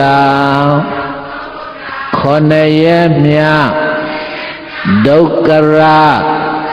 ကျင်ရလေတော့တာခေါ်နေရမြဒုက္ခရာကျင်ရလေတော့တာကနာဖြူဖွေးစွမ်းလူပေဘုံနေသူနန္ဒာကနာဖြူဖွေးစွမ်းလူပေဘုံနေသူနန္ဒာတတနှစ်သောင်းအယက်ကောင်းတောင်ပေါင်း20သာတတနှစ်သောင်းအယက်ကောင်းတောင်ပေါင်း20သာတတ်တော်က2000နေသွားတယ်အယက်တော်ကတောင်20ရှိတယ်ဘယ်လောက်ရှိတယ်တဲ့ဆိုလိုက်ဇောတိပါဠဘုံနာလှခံရဗျာဒိတ်ပါဇောတိပါဠဘုံနာလှခံရဗျာဒိတ်ပါဒီဘယ်နဲ့စုပြီးတော့သုံးစုဗုဒ္ဓဝင်ဘုန်းကြီးဟောပြီးတစုဗုဒ္ဓဝင်ပရိသတ်ကိုယ့်အကိုပြန်ဟောဗုဒ္ဓဘာသာမှာရင်ဘုရားကြောင့်သိရမယ်သိရမလားမသိရဘူးလားကဲဆိုလိုက်ပါရှင်တော်ဂေါရမသုံးလောကထွန်းပညာရောင်ဝါရှင်တော်ဂေါရမသုံးလောကထွန်းပညာရောင်ဝါအဲ့ဒီကြိုက်ပုံဘုရားကြီးမှာမြောက်ဖက်မှာတည်ထားတဲ့အဆုကအဲ့ဒါဂေါရမမြတ်စွာဘုရားပဲဘာဘုရားလဲအဲ့ဒီဂေါရမမြတ်စွာဘုရားရဲ့တိုင်းပြည်တဲ့ရေသားရေဘုရားတရင်သုံးခဲ့တဲ့အလောင်းတော်ဘဝကနေခဲ့တဲ့တိုင်းပြည်ကဘာပြီးတဲ့လဲယန္တေနယန္တော်ယမ်းပြီကပိလဝတ်ပြီဘာပြီးတဲ့မလေးသူတို့ပြန်ဟောခိုင်းမှလည်းကိုကြီးပြန်ဖြေနေရတာဘုရားတရင်သုံးခဲ့တဲ့အလောင်းတော်ဘဝကတရင်သုံးခဲ့တာဘာမျိုးတဲ့ကပိလဝတ်ပြီဘာပြီးတဲ့လဲဆိုလိုက်ကပိလဝတ်မြို့လုံးကျော်ညီညွတ်ပျော်ရွှင်လားကပိလဝတ်မြို့လုံးကျော်ညီညွတ်ပျော်ရွှင်လားအေးဘုရားအလောင်းတော်သတင်းသုံးခဲ့တယ်အလောင်းတော်ဘုရားကနေခဲ့တဲ့မြို့ကကပိလဝတ္ထုသမိန်နဲ့ကပိလဝတ်ပြီကဲဒီတေခါမှရင်ပလင်ဘောကဆင်းသွားမယ်ဘုရားရဲ့အဖေဘယ်သူတဲ့လဲမဲဆင်းမတောက်တော့ဖြစ်တယ်သုတ်တော်ရဏပါဗျာသုတ်တော်ရဏကရုပ်ချောလှတွေကိုမချဘူးလားမရှင်မတမောဘကဘိုးဘိုးကြီးလုပ်ပြီးတော့ပြောသွားတာလေးတော်တင်ကားမှာကြားဘူးတယ်မလားဘုရားအဖေဘယ်သူတဲ့အမေမရှင်းတော့တညလို့ဟုတ်မှာမိုးလင်းတီဟောဟုတ်လား တော်တယ်ကိုင်းဆိုပါသုဒ္ဓောဒနာဖယားပါချောလှမေမာယာသုဒ္ဓောဒနာဖယားပါချောလှမေမာယာအဲ့ဒီသုဒ္ဓောဒနာနဲ့မေတော်မာယာတို့ကဘေဒတ်တွေမေတော်မာယာဟိုမှာသွားတော့ဘယ်ကိုသွားလဲဒေဝရဟကိုသွားတယ်မလားဒေဝရဟသွားတဲ့အခါကျတော့လမ်းထဲမှာဘုရားလောင်းတော့မဖွာဘူးလားမတော်တဲ့လေလုံမဏီသာမောအင်ဂျင်တော်ဘာတော်တဲ့လေဆိုလိုက်လုံမဏီဥယင်ဘွားသန်းစဉ်ခေါ်တွင်သိတ္တထောက်လုံမဏီဥယင်ဘွားသန်းစဉ်ခေါ်တွင်သိတ္တထောက်ကဲနောက်ဘုဒ္ဓဝင်တစ်ခုပြောမယ်ဘေးသားရေဘုရားလောင်းတော်သိတ္တထမင်းသားရဲ့ဇနီးကျင်ရာကဘယ်သူတဲ့လဲမားတယ်မဟုတ်ဘူးအဲ့ဒါဆိုရသောတရားတဲ့ဗိမာဒေဝီတဲ့ဗဒ္ဒကင်္စနာတဲ့ရာဟုလာလေးမွေးတော့နာမည်တစ်မျိုးတော့ရတယ်ရာဟုလာမာတာတဲ့နာမည်၄မျိုးရတယ်နာမည်ဘယ်နှမျိုးရလဲဘုန်းကြီးတို့ပြည်သားကကြားမှုနေတာရသောတရားမှန်ပါတယ်မမှားပါဘူးသို့သောတစ်မျိုးတည်းဖြစ်လို့မပြည့်စုံလို့ရသောတရားကနာမည်၄မျိုးရှိတယ်နာမည်ဘယ်နှမျိုးလဲရသောတရားရဲ့ဗဒ္ဒကင်္စနာရဲ့ဗိမာဒေဝီရဲ့ရာဟုလာမာတာရဲ့ရာဟုလာမာတာဆိုမြန်မာလိုပြောရာဟုလာတို့အမေဗါတယ်လေအဲ့ဒါဖယသုံးတာအခုခေတ်လည်းပဲခေါ်ပါတယ်ဘယ်သူတို့အမေဘယ်သူတို့အဖေထမင်းစားရအောင်လွန်ခဲ့တဲ့14 နှစ်ကခေါ်တာအခုဒီဘက်14 နှစ်ကျတော့ပြောင်းလာတယ်တနည်းအားတော့အကြောင်းပါကောင်လေးအသက်နဲ့အစိတ်လောက်ကြီးတဲ့အိမ်အောင်ကြပြီးရတော့မကြောက်စကားပြောအဖေဘုန်းကြီးကလေးအဖေဘုန်းကြီးနင်တို့ဟာလေကြည့်တော့ငယ်လေးဘာဖေကြီးမကြီးတော့ဟာလို့ခေတ်ကပြောင်းလာတာနော်ကိုယောက်ျားကိုကယောက်ျားရေခေါ်ရင်ခေါ်ကိုရေခေါ်ရင်ခေါ်မောင်ရေခေါ်ရင်ခေါ်မဟုတ်ဘူးဗျာအခုကအဖေကြီးတဲ့သူ့ဝေးရတာကြာတာဖေကြီးတဲ့ကိုကလည်းပြန်ပြောတယ်အမေကြီးတဲ့ဟင်းကိုမိလောက်ဟောတယ်အမေကြီးတဲ့သွားခေါ်နေတယ်အဲ့ဒါခေတ်ကဘယ်လိုပြောင်းကိုလဲမသိဘူးဖေကြီးတွေမကြီးတွေဖြစ်ကုန်နောက်အဖိုးတွေဖွားတွေများခေါ်လားမသိဘူးနောက်ကြီးတော်တို့ဘာလို့များခေါ်လာမှမသိဘူးရှေ့တုန်းကခေါ်တာမောင်လာတို့ဖေသမင်းစားရအောင်ဒီလိုရှေ့ကခေါ်တဲ့အတုံးကဖယသုံးခေါ်တယ်အဲ့ဒါအခုတော့ရာဟုလာမာတာတဲ့ဘယ်လိုခေါ်လဲရာဟုလာတို့အမေဘယ်လိုခေါ်လဲရသောတရားဗဒ္ဒကိစ္ဆနာဗိမာဒေဝီရာဟုလာမာတာနာမည်၄မျိုးရတယ်။ကိုက်ဆိုလိုက်ပါရသောတရားဗိမာဒေဝီမဟေတိကျမ်းညီသိစေရာရသောတရားဗိမာဒေဝီမဟေတိကျမ်းညီသိစေရာနဘုရားဇနီးတော်ရသောတရားသိပြီသားတော်ဘယ်လိုလဲဆိုလိုက်ရင်သွေးမြဲဖြောဖိတ်သားတော်မဲ့ခေါ်ရာဟုလာရင်သွေးမြဲဖြောဖိတ်သားတော်မဲ့ခေါ်ရာဟုလာဘုန်းကြီးတို့အဲ့ဒီဘုရားရှင်ကိုရောမြတ်သည်သွားပြီးတော့သစ္စာသိတဲ့အပင်ကြီးကဘိသရေဘောဓိညောင်ပင်နဲ့ဗာပင်နဲ့လဲဆိုလိုက်ပေါ်ပညောင်ဘောဓိမိယာရှိမုနိစံပြောရာပညောင်ဘောဓိမိယာရှိမုနိစံပြောရာကဲဒါကတော့မိတဲ့အပင်သိသွားပြီဒုက္ခရစရိယဘယ်လောက်ကျက်ဘယ်နဲ့လဲအဲ့ဒါဝစီကံကတ္တဗာဘုရားကိုစော်ကားခဲ့တာဆိုလိုက်ပါဝစီအပြည့်ကျင့်6နှစ်တွဲစစ်ဒုက္ခရာစရိယာဝစီအပြည့်ကျင့်6နှစ်တွဲစစ်ဒုက္ခရာစရိယာဒုက္ခရာစရိယာ6နှစ်ကြည့်ပြီးတဲ့အခါကျတော့ဥရဝေလာတော့သေနာနီကုံသူဖယားလောင်တော်ကိုနှုတ်ကနာစွမ်းကတ်တဲ့အမျိုးသမီးနာမည်ဘယ်သူတဲ့လဲသူဇာတာဘယ်သူတဲ့လဲဆိုလိုက်နှုတ်ကနာစွမ်းကတ်လူရန်ရွှင်လန်းသူဇာတာနှုတ်ကနာစွမ်း ကလူရန်ရွှင်လန်းသူဇာတာအဲ့ဒါသူဇာတာဒုက္ခနာဆွလူခံရွှေဝေကြီးနေတဲ့ကရာမြေမျောလမ်းထဲမှာဘိသတ်တွေဘုရားကိုမျက်ရှိစုပ်လှူတယ်နွားစာမြင်းစာရက်ပြီးတော့ရောက်နေတဲ့မျက်ရှိစုပ်လှူတဲ့မြတ်ထမ်းသမားရဲ့နာမည်သိသလားသိတယ်ပြောမသိဘူးပြောကြားတယ်မြန်လို့ကဲမသိရင်လိုက်ဆိုမျက်ရှိစုပ်မြတ်တုဋ္ဌိယဒါနမင်္ဂလာမျက်ရှိစုံမြတုဋ္ဌိယဒါနမင်္ဂလာ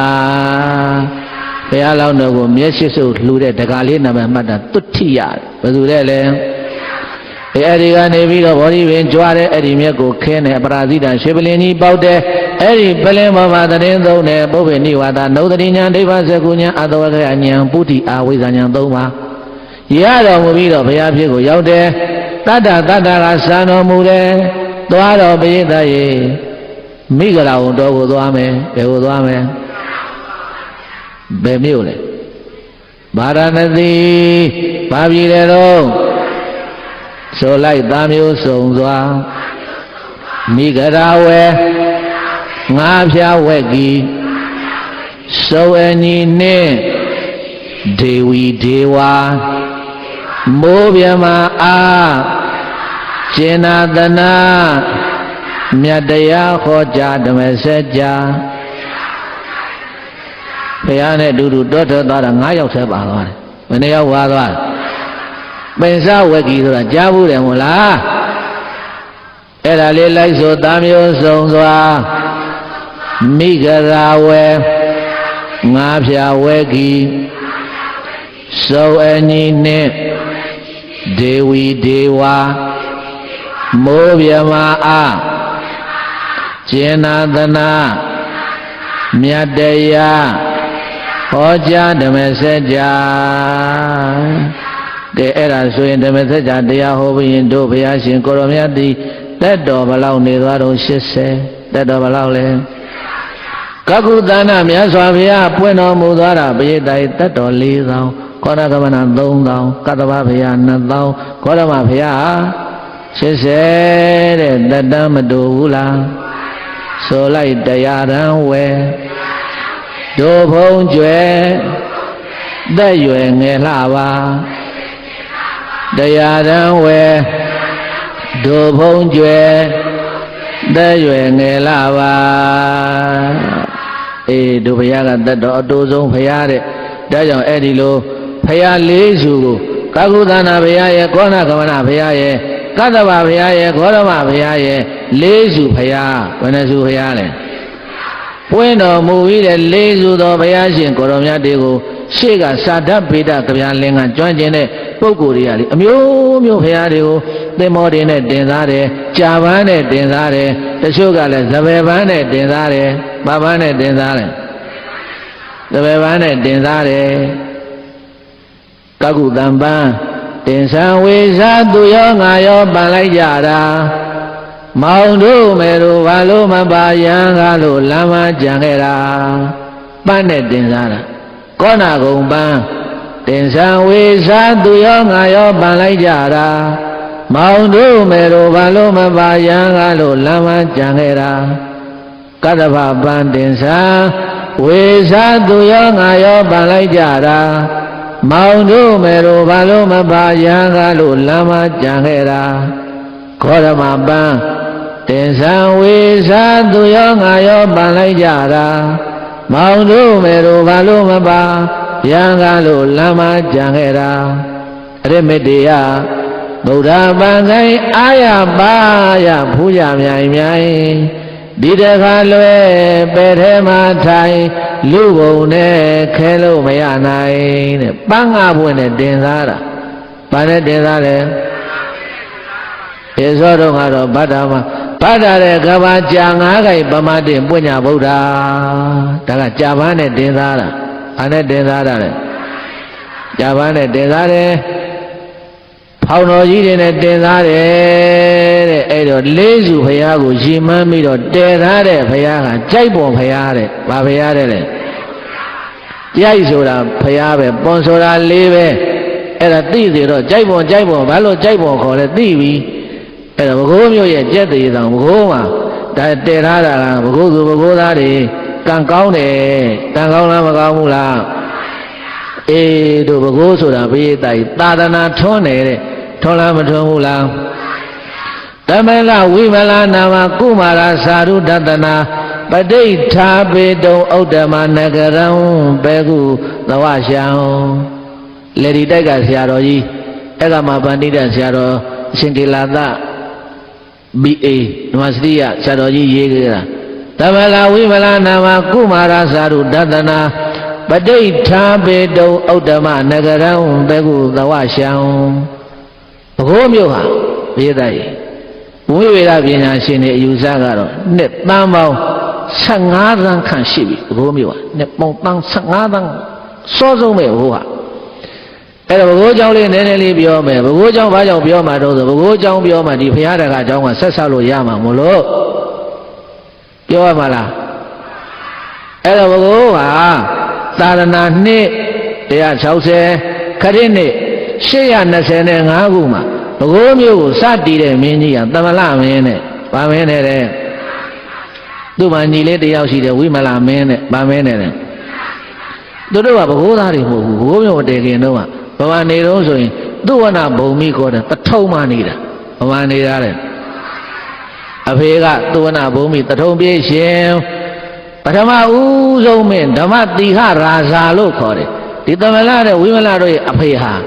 တထုံမှာနန်းဆိုင်နေတာသုဝနာဘုံမိမှာနာမည်ကဓမ္မတိဟရာဇာတဲ့ဘယ်သူတဲ့အမေကတော့နာမည်မထင်ရှားဘူးသို့တော့သူ့အမေကလေဝိဇ္ဇရိုနဲ့နဂါမကပေါင်းပြီးတော့ဥရဲကနေမွေးလာတာတဲ့ဒီသမလဝိမလရဲ့အမေဟာလူထုလူဆန်းပဲဝိဇ္ဇရိုနဲ့နဂါမပေါင်းပြီးတော့မွေးလာတာနာမည်ကတော့မထင်ရှားဘူးတဲ့အဲသမလနဲ့ဝိမလအမွာညီကိုဟာငယ်ကတော်တော်ဆိုးပုံရတယ်ဘိသိက်ဆိုးတဲ့အခါကျတော့ဘာဖြစ်လဲတိယရာဓမ္မတိယရာမင်းကြီးကစိတ်ဆိုးပြီးတော့တိုင်းပြည်ကနှင်ထုတ်တာသွားမင်းတို့ငါတိုင်းပြည်မနေနဲ့အဲ့ဒါညီကိုနှစ်ယောက်ကိုကိုနဲ့တထုံကနေပြီးတော့မြို့သစ်နယ်သစ်တဲမလို့ဆိုပြီးတော့ထွက်လာလိုက်တာဟောတို့ဘကိုးမြို့ကြီးတဲမဲ့နေရာရောက်တော့ပလဲတွေနဲ့စီထားတဲ့ကျိုးတဲ့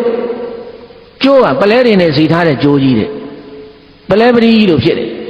အဲ့ဒီကျိုးကြီးကလေးမျက်နှာအရှင်းနောက်တောင်မြောက်ဝတခါလဲပတ်ချလဲလေးတော့ကွက်ကြီးရိုက်ပြီးတော့အလဲကောင်ကလည်းပဲကျန်ကန်းနိုင်ကြီးစိုက်ပြီးတော့တွေ့တော့ဟာဒီနေရာကထူးဆန်းလာပြီလားဘယ်နဲ့ပလဲကျိုးတားထားတာပလဲကျိုးကြီးတားပြီးတော့အလဲကောင်ကကျန်ကန်းနိုင်ကြီးစိုက်ထားတာဘယ်သူလှုပ်သွားတာတော့တရားမင်းလှုပ်သွားတာတဲ့ဘယ်သူလှုပ်သွားတာလဲဒီမျိုးဒီနေရာဟာဗုဒ္ဓမြတ်စွာသာနာတော်ထွန်းကားလိုက်မယ်တရားမင်းကသိတယ်သိမှာပေါ့တရားကဘုရားဖူးလိုက်ရတာကိုမြတ်စွာဘုရားဒီမှာကြွလာပြီးတော့ဗျာဒိတ်ပေးမှုတယ်ဒါကြောင့်ဗျာဒိတ်ပေးတဲ့နေရာမှာတဲတဲ့ဘုရားမလို့ကြိုက်မူတာလို့ဘုန်းကြီးဆိုတာမပြောခဲ့ဘူးလားကြိုက်တော့လေးသွားတော့ဘုရားသားကြီးအဲ့ဒါတခါတည်းတရားမင်းကကြိုတင်တတ်မှပြီးတော့ထားခဲ့တဲ့ဒီပလဲကျိုးတွေတန်းစီပြီးတော့ထားအလဲကောင်မှာကျန်ကားတိုင်းကြီးစိုက်ပြီးတော့ထားခဲ့တဲ့ဒီနေရာဟာမြို့တဲဖို့နေရာပဲအတိတ်ကောင်းနမိတ်ကောင်းတယ်ဆိုပြီးတော့အဲ့ဒါသမလမင်းကစပြီးတော့ဘုရားသားအဲ့ဒီမှာမြို့တည်တာဘယ်သူကစတည်တယ်အဲ့ဒါသမဏမင်းကစပြီးတော့မြို့တည်လာတာဟာတိတ်တာမင်းဆက်ထီအောင်မင်းမပြတ်ဘူးတဲ့မင်းမောင်18ဆက်ရှိမင်းမောင်ဘယ်လောက်ရှိလဲအဲ့ဒီမင်းမောင်18ဆက်တိုင်းတိုင်းဟောဒီမြို့ကြီးကတခါတည်းစီကားနဲ့ဟာအိုးကြက်ပြန်မကြစီကားတဲ့ဗုဒ္ဓမြတ်စွာသာနာတော်လဲထွန်းတယ်အဲ့ဒီတိတ်တာဘယင်လက်ထက်မှာအခုဘုန်းကြီးကုဏတော်ကပြောတယ်ကြိုက်ပေါ်ဖရာဆိုရင်အဲ့ဒါတိတ်တာဘယင်တည်သွားတာသူဘာဒဒေဝီမဘေယနဲ့တိတ်တာဘယင်တို့တည်သွားတာကြိုက်ပေါ်ဖရာဆိုတာအဲ့ဒါတိဋ္ဌဘယင်နတ်ရွာဆံတော့တက္ကရာက419မှာတိဋ္ဌဘယင်နတ်ရွာဆံပြီးတော့ဘိုးမျိုးကြီးကဘယ်လိုဖြစ်သွားလဲခါလဲရွာကြီးတရွာလို့ဖြစ်ပျက်စီးသွားတာမြို့အိမ်ကနဲ့မညီတော့ဘူးအဲ့တော့ဘိုးမျိုးကိုခိုးတုံးကခေါ်တဲ့နာမည်တွေရှိတယ်ပြေးတိုင်းမဒဝါမြို့တဲ့ဗာမြို့တဲ့ခိုးတုံးကမဒဝါလို့ခေါ်တယ်ဘိုးမျိုးကိုတောက်ပြူဖြစ်ရောက်တဲ့အခါကျတော့ပြူတွေကခေါ်တာဘိုးကိုတိမ်မယ်ကျွန်းနဲ့နောက်တကခေါ်သေးတယ်ဝမ်ဘဲကူကျွန်းနဲ့ဘာကျွန်းနဲ့လဲနောက်တကခေါ်သေးတယ်ဟန္တာဝတီတဲ့နောက်တကခေါ်သေးတယ်ဥဒ္ဒါတဲ့အခုသိနေတာဘုန်းကြီးတို့ပြရတာ3မျိုးပဲသိတယ်ဘကိုးရဲ့ န္တာဝတီရဲ့ဥဒ္ဒါရဲ့ဒါပဲသိတယ်မဟုတ်လားမတဝါမြို့တဲ့ဗာမြို့တဲ့လေကျွန်းနေတဲ့ခွင်တိမ်မဲကျွန်းနဲ့ဝမ်ဘဲကူကျွန်းနဲ့ဝမ်ဘဲကူဘဲကူကနေဘဲကူဖြစ်လာတာဝမ်ဘဲကူကျွန်းဘာကျွန်းနဲ့လဲတက္ကရာ910ခုမှရှင်မြူများရှင်ဗညာဥမင်းလက်ထက်ကစပြီးတော့မှဟန္တာဝတီလို့ဟန္တာဝတီဆိုတဲ့နာမည်ကိုပေးတဲ့ရှင်မင်းကြီးနာမည်ကဗညာဥမင်းနဲ့ဗာမင်းနဲ့လေဗညာဥမင်းနဲ့နောက်ဘုန်းကြီးတို့မြန်မာနိုင်ငံသာသနာစအနောယထာကဆိုတဲ့အရှင်ရဟန်းနဲ့အနောယထာကအရိမတ္တနာပူရလို့ခေါ်တဲ့ပေါက်ကံမှာအရှင်ရဟန်းကြွပြီးတော့သာသနာပြုပြီးတော့အဲ့ဒီကနေတဖြည်းဖြည်းအနောယထာမင်းဘဂိုးကိုလာသိမ်းရောဟန္တာဝတီလာသိမ်းရောလာသိမ်းတဲ့အခါကျတော့မြို့ထဲကမွန်တွေကထွက်ပြေးဘဂိုးမြေအနောက်ဘက်ကထွက်ပြေးလာအနောက်ဘက်ကထွက်ပြေးလာပြီးအဲ့ဒါဒီဘက်မှာပါတယ်မြို့လက်ပြန်တဲတာဟိုဘက်မြို့ကအနောယထာသိမ်းမလိုက်ပြီးဘဂိုးချောင်းကြီးပိုင်းပြီးတော့ဘဂိုးချောင်းဟိုဘက်အရှိဘက်ကအဲ့ဒါအနောယထာသိမ်းလိုက်ပြီဒီဘက်ကြတဲ့အခါကျတော့မြို့ထဲကမွန်တွေကဒီဘက်ပြေးလာပြီးတော့ဒီဘက်မှာသူတို့ကလည်းမြို့လက်ပြန်တဲတယ်ဘေးတိုင်းဒီဘက်မြို့ကြတော့နာမည်တစ်မျိုးပြောင်းသွားတယ်ဥဒ္ဒါတဲ့ဘာလို့ခေါ်လဲအရှိဘက်ချမ်းကိုဟန္တာဝတီနောက်ဘက်ချမ်းကိုဥဒ္ဒါဒါပေမဲ့အခုဒီဘက်ချမ်းကပါလဲဥဒ္ဒါသူဥဒ္ဒါသားတွေပေါ့နော်အေးဟိုဘက်ချမ်းကဟန္တာဝတီဒီလိုခေါ်တာမြို့ထားပြီးတော့အဲ့တော့မတဝါဟန္တာဝတီဥဒ္ဒါနာမေဟိပိသူပါကတံမတဝါဟန္တာဝတီဥဒ္ဒါနာမေဟိတိသူပါကတံဘေကုဝရှာသူပုရံဧတံယရနေဟိပုရံဟိဧဝါမတဝါလို့ခေါ်တဲ့မြို့ဟန္တာဝတီလို့ခေါ်တဲ့မြို့ဥဒ္ဒါလို့ခေါ်တဲ့မြို့အဲ့ဒီလိုနာမေဟိနာမေတို့တွင်သူပါကတံအလွန်လဲထင်ရှားပေထသောဘေကုဝရှာသူပုရံတဲ့ဘဂဝါဆိုတဲ့ရှင်မြို့တော်ကြီးသည်ယရနေဟိဗုဒ္ဓယရနာဓမ္မယရနာသံဃယရနာလောကီယရနာစိတ်ရွင်ကြီးကြောက်တံပရမဟာတွေနဲ့ပြည့်စုံတဲ့ပုရံပြည်ကြီးသည်အာဒီကောင်းစွာမသွေထင်ရှားရှိခဲ့ပါပြီတကား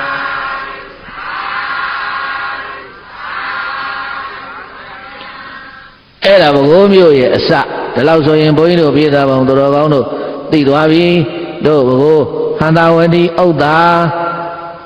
မတဝါတိမ်မဲကျွန်းလေးမြည်ရတိမ်မဲကျွန်းနဲ့ဝမ်မဲကူကျွန်းနဲ့ဟန္တာဝတီတဲ့ဥဒ္ဒါတဲ့မတဝါတဲ့9မြည်တောင်ရ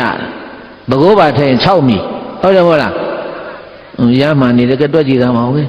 ဘဂိုးရဲ့မတဝါရဲ့ဟန္တာဝတီရဲ့ဥဒ္ဒါရဲ့တိမ်မဲကျွန်းရဲ့ဝမ်မဲကူကျွန်းရဲ့ဘယ်နှမျိုးရလဲအိုးအလောင်းဝင်းတရားဥအောင်စရာခေတ်ကမှ9မြည်ရပြီးရွှေဘိုတဲ့တို့ဘဂိုးကြတော့ဘယ်နှမြည်ရလဲ6မြည်ရရွှေဘဂိုးပေါ့ဗျာအားကြမခန္ဓာပြောသူများနဲ့တွေ့တို့ကဘဂိုးသား6မြည်ရဘယ်နှမြည်ရတယ်ပြေသားဟောအလောင်းဝင်းတရားဥအောင်စရာတည်သွားတာမဟုတ်ဆိုးဘူးယရနာသိခရွှေဘိုသူကမှ9မြည်ရတာနော်တို့ဘဂိုးကဘယ်နှမြည်ရ6မြည်ရအဲ့ဒီကနေပြီးတော့ထားလိုက်ပါတော့ gain တို့တရားကမဆုံးမဲ့နေပဲဒီတရားကလည်းဒီနေရာပဲဟောလို့ရတယ်ဒီပြနေရာသွားဟောလို့မရဘူးဟုတ်တယ်မဟုတ်လားအဲ့တော့ဒီမှာဒီကြိုက်ပေါ်ဘုရားကြီးရဲ့လေးစုဗုဒ္ဓဝင်အကြောင်းဟာဘုန်းကြီးတာပြောချင်တာနဲ့အေးတို့ဒီမှာဒီနာဖြတ်ဖြတ်သွားနေတယ်ဆိုတဲ့ဘုရားကြီးရဲ့လာလျှောက်တယ်ဘုံဘုရားဘာလို့လဲဘုံကြောင့်လာတာဝီးမွေးပေါတော်မကြီးတောင်းလာရောက်တာပဲကြိုက်ပေါ်ဘုရားဖူးခဲ့လားဖူးခဲ့တယ်မသိလို့မယုံမယ်ဘုရားတဲ့အဲ့ဒီကြိုက်ပေါ်ဘုရားကြီးကတဲ့အပြိုကြီးညီမ4ယောက်တဲတာဆိုတဲ့ဟာဘုရားကြီးရဲ့ပောက်ကရဘသူပြောတော့သိဘူးတဲ့ကြားတာပဲအပြိုကြီး4ယောက်တဲတာတဲ့တစ္ဆာဆိုပြီးတော့တဲတာတဲ့အဲ့ဒါတစ္ဆာဆိုပြီးစေတော့အပြိုကြီးတယောက်ကမနေနိုင်မထိုင်နိုင်တဲ့ယောက်ျားကောက်ယူတယ်ဆိုလားတဲ့သူလာပြောနေတာပဲလေအဲ့ဒါယောက်ျားယူတဲ့အပြိုကြီးတဲတဲ့ဘုရားကမဲ့နေတယ်လို့ပြောတယ်တဲ့ဟင်းဖဲတဲ့ဟာတွေလည်းပါဇက်ရတော့ဘာတွေလျှောက်ပြောနေမှမသိဘူးသူပဲပေါ့ချာဘယ်ရကြားလာလဲမသိဘူးအပြိုကြီး4ယောက်တဲတာတဲ့တစ္ဆာဆိုပြီးတဲထားတာတဲ့အဲ့ဒါတယောက်ကအဲ့ဒါအိမ်အောင်ပြုတ်သွားလို့တဲ့အဲ့ဒါဘုရားကစိတ်မကောင်းပြီးမျက်နှာမဲနေတယ်တဲ့အေးလေးစုဘုရားလုံးဘယ်ဘုရားမှမမဲပါဘူးဗျာပါဇက်ရသဝင်ကြာတော့ဘုရားဆိုင်တခါတည်းအမှားကအမှန်ဖြစ်လာလာတွေ့တိုင်းဘုန်းကြီးလာမေးတယ်ပြိုကြီးတဲတယ်ဗျာဒီကောင်ကြီးကပောက်ကရလျှောက်ပြောနေတာလို့အပြိုကြီးများ2မျောလို့ပြိုကြီးဖြစ်နေတော့ဘာလို့တို့တပည့်တယ်မဟုတ်ပါဘူး အဲ့ဒါဘုန်းကြီးကသူလင်္ကာလေးတောင်ဆိုပြတယ်တိပိဋကဆရာတော်ဥက္ကောတဏရေးကြတာပြည်စတော်ကြီးဟောပြောကြီးမလူခြင်းထုတ်ကလေးကိုတဲ့တပြင်းပြင်းအထုတ်ရှင်သေလို့သွားတူတူမတွေဝေလို့စားအပြောကြီးတော့အလကားသေတော့အပဲသွားအဲ့ဒါ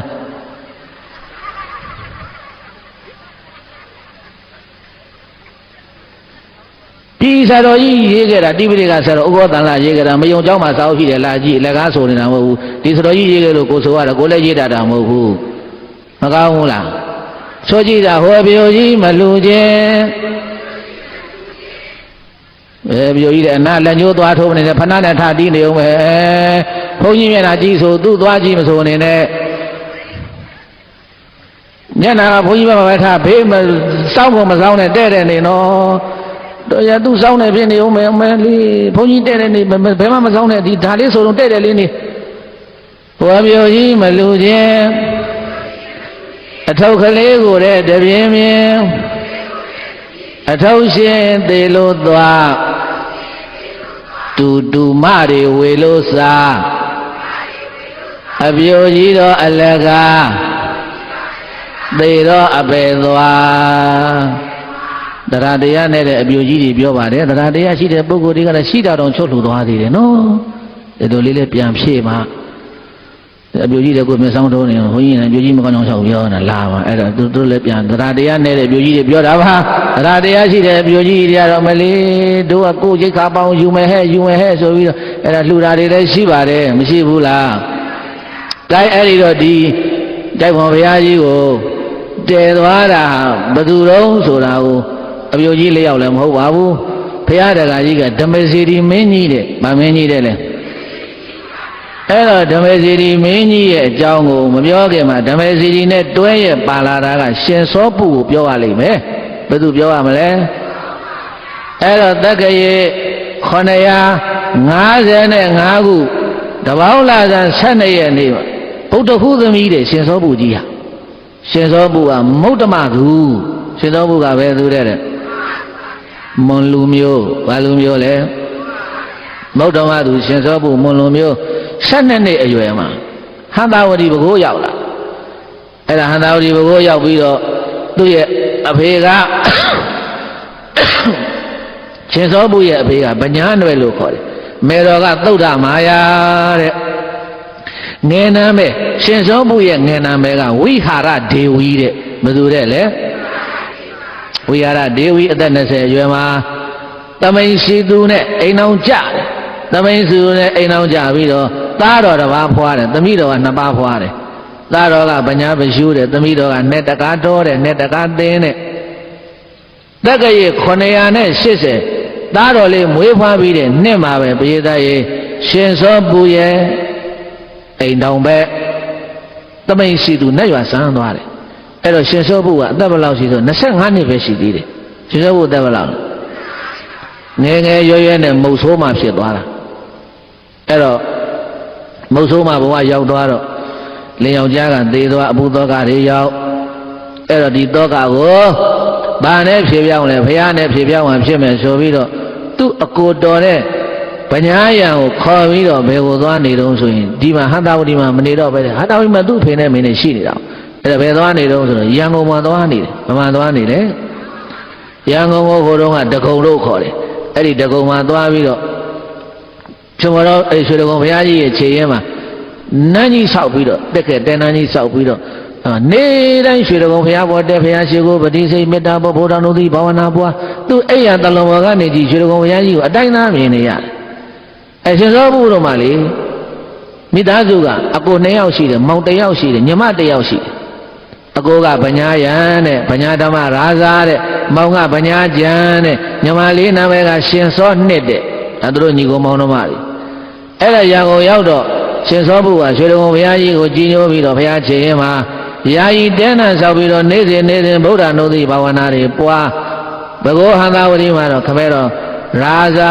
တရစ်မင်းကြီးတိုင်းပြည်အုပ်ချုပ်မင်းလုံပြီးတော့နေတယ်တက္ကရေ983ခုမှာခမဲတော်ဘုရားနိုင်ဝါဆန်းတော်ရှင်စောပုရဲ့အကိုအကြီးဗညာဓမ္မရာဇာနန်းတက်လာအဲ့ဒီဟန္တာဝတီမှာဗညာဓမ္မရာဇာနန်းတက်နေတော့အထက်မြန်မာနိုင်ငံအင်းဝမှာဘေးတိုက်အုပ်ချုပ်နေတဲ့ရှင်မင်းကတိခသူမင်းနဲ့ဗာမင်းနဲ့လေ အဲ့ဒီတိဟသူမင်းကအထက်မြန်မာနိုင်ငံကနေစစ်တပ်အလုံးရင်းနဲ့ဘာလုပ်တယ်လဲရန်ကုန်လာသိမ်းရောရန်ကုန်လာသိမ်းတော့ရှင်စောဘုတို့ကရန်ကုန်မှာရောက်နေတာရန်ကုန်မှာရောက်နေတော့ရှင်စောဘုဘုရင်သမီးတော်ပဲဒါအဲ့တော့ဒါအညာကင်မှပဲသူသမီးကိုဒါဖမ်းနိုင်ရင်သူ့ဖေထိနှံ့အားမှာဘယ်လိုဖြစ်ဖြစ်ဆိုပြီးတော့အဲ့ဒီမှာတခါတည်းရှင်စောဘုနေတဲ့ရွှေတော်ဘုံဘုရားကြီးခြေရဲမှာတိဟသူမင်းကနေစစ်တပ်နဲ့ဝိုင်းပြီးတော့အဲ့ဒီမှာဘာလုပ်လဲဒီကထိနှံ့အပ်ဖို့လို့ပြောတော့အဲ့ဒီမှာတူတူပြောလိုက်ကြပါစို့ဘုရားကြီးနောက်ဆုံးတော့ဒါရှင်စောဘုအင်းဝကိုပါသွားတယ်ဘယ်ကိုပါသွားလဲအဲ့ဒါတည်းကလက်နဲ့ချအညာခံပြီးတော့ရှင်စောဘုထည့်ပေးလိုက်ရတယ်ရှင်စောဘုအင်းဝပါသွားရောအင်းဝမှာသွားပြီးတော့နေရတယ်ကိုယ့်အရာဒေသလည်းမဟုတ်ဘူးသူကသာသာဝတီမုဒ္ဓမာသူဒီမှာပြောတယ်အင်းဝမှာမပြောဘူးအင်းဝမပြောတော့လည်းပဲသတင်းတစ်ခုကြားလာတယ်ဘာသတင်းကြားတော့ဆိုရင်အင်းဝမှာစာလာတင်နေတာမွန်ကိုရင်နှစ်ပါးတဲ့မွန်ကိုရင်နှစ်ပါးမွန်လူမျိုးတဲ့ကိုရင်နှစ်ပါးစာလဲတော်တယ်စကိုင်းအင်းဝပဲမှာစာတင်နေတာဘသူတုံးဆိုလို့ရှိရင်ဓမ္မတရနဲ့ဓမ္မညာနာတဲ့ကိုရင်နှစ်ပါးကဘသူတဲ့အဲ့ဒီဓမ္မတရနဲ့ဓမ္မညာနာခေါ်တဲ့ကိုရင်နှစ်ပါးစာတင်နေတယ်ဆိုတာကြားတော့ရှင်သောဘုကြီးကပင့်ခိုင်းတယ်ကိုရင်သွားပင့်မှာကိုရင်နှစ်ပါးကြွတယ်ကိုရင်တို့ဘေးရတယ်ဟန္တာဝတီကရောက်နေတာကြားပြီးတာကြားပြီးဒီကောင်မကြီးစကိုင်းဝန်စာတင်တယ်အင်းဝစာတင်တယ်စာတတ်တယ်တရားဟောတာလည်းတတ်တယ်တပည့်တော်လည်းဟန္တာဝတီပဲတပည့်တော်သိလားမသိဘူးဒီကောင်မကြီးရောက်နေတာကြားပြီးဒီမှာအဲ့တော့ရှင်ဘုရားတို့တပည့်တော်ပစ္စည်းလေးပါးတကာခံပြီးတော့ယဟန်ခံပေးမယ်ကိုတော်တို့စာကြိုးစားတနေ့တပည့်တော်တို့ဟန္တာဝတီပြန်ကြဆိုနော်ဆိုပြီးတော့ဒီတားလို့ပဲဒီဓမ္မတရနဲ့ဓမ္မညာနာနှစ်ပါး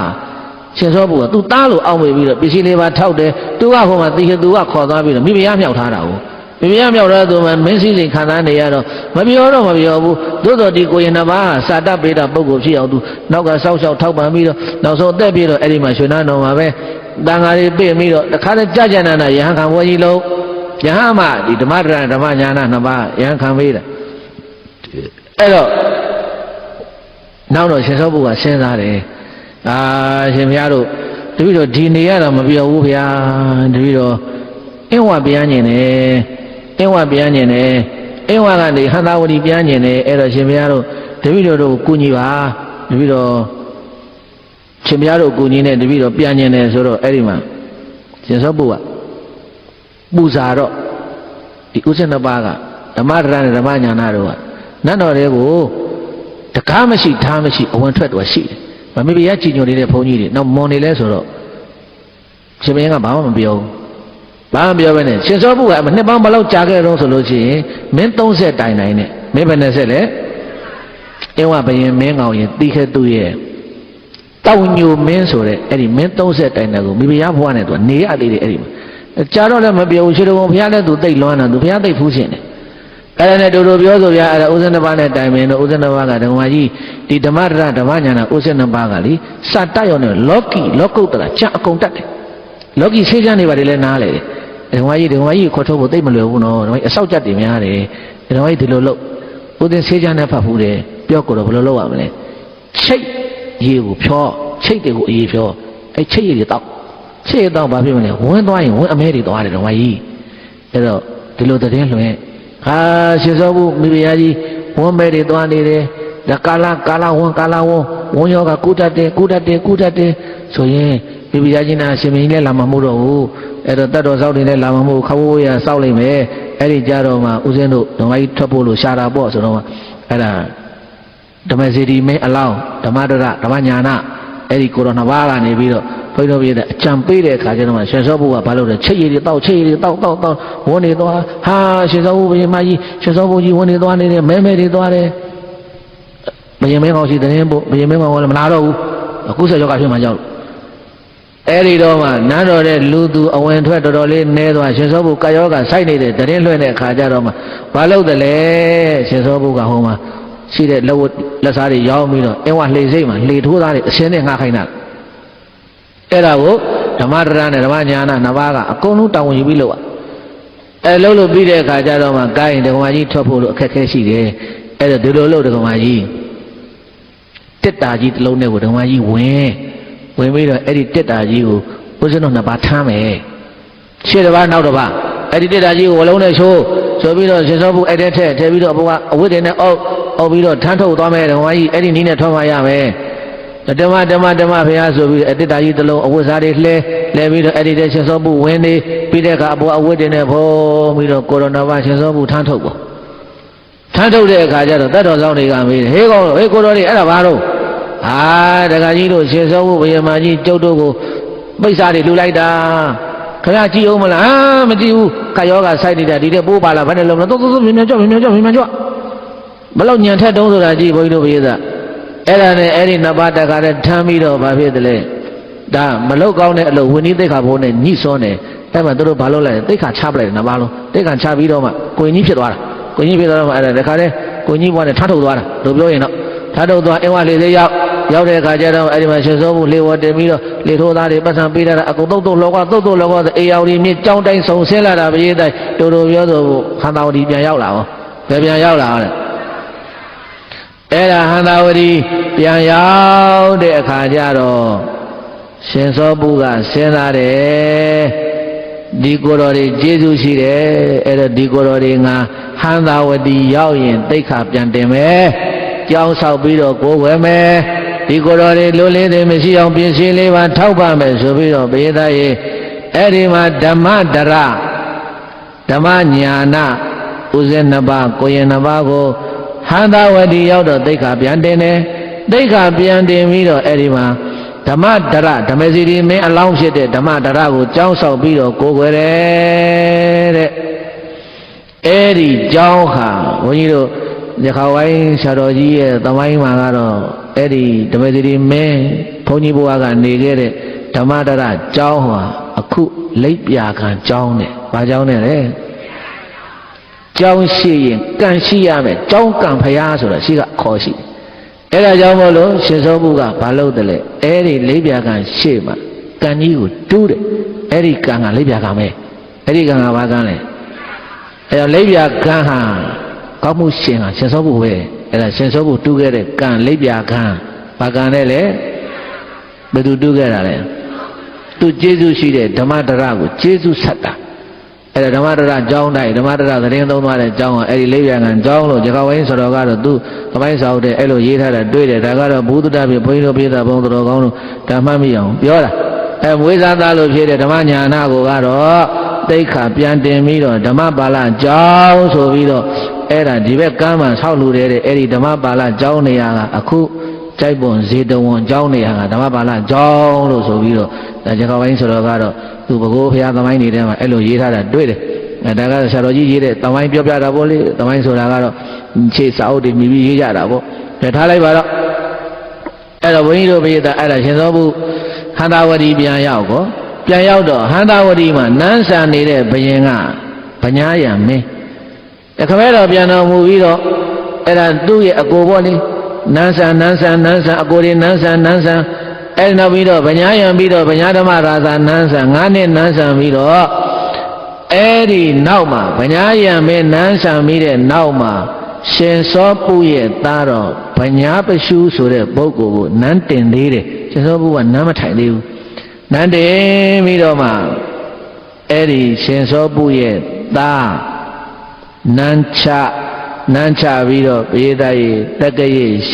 814ခုနှစ်မှာရှင်စောပုဘုရင်မကြီးကိုယ်တိုင်နန်းတက်လာတယ်တဲ့သူ့ရဲ့နာမည်ကိုဗညာတော်တဲ့ဗညာတော်ဆိုတာကတော့စာပေမှာဘယ်လိုရှင်းတာတော့ဆိုရင်မင်းအိုတဲ့အဲ့ဒါလည်းရေးတာတက်ကြီးမှထီးနှံကိုရ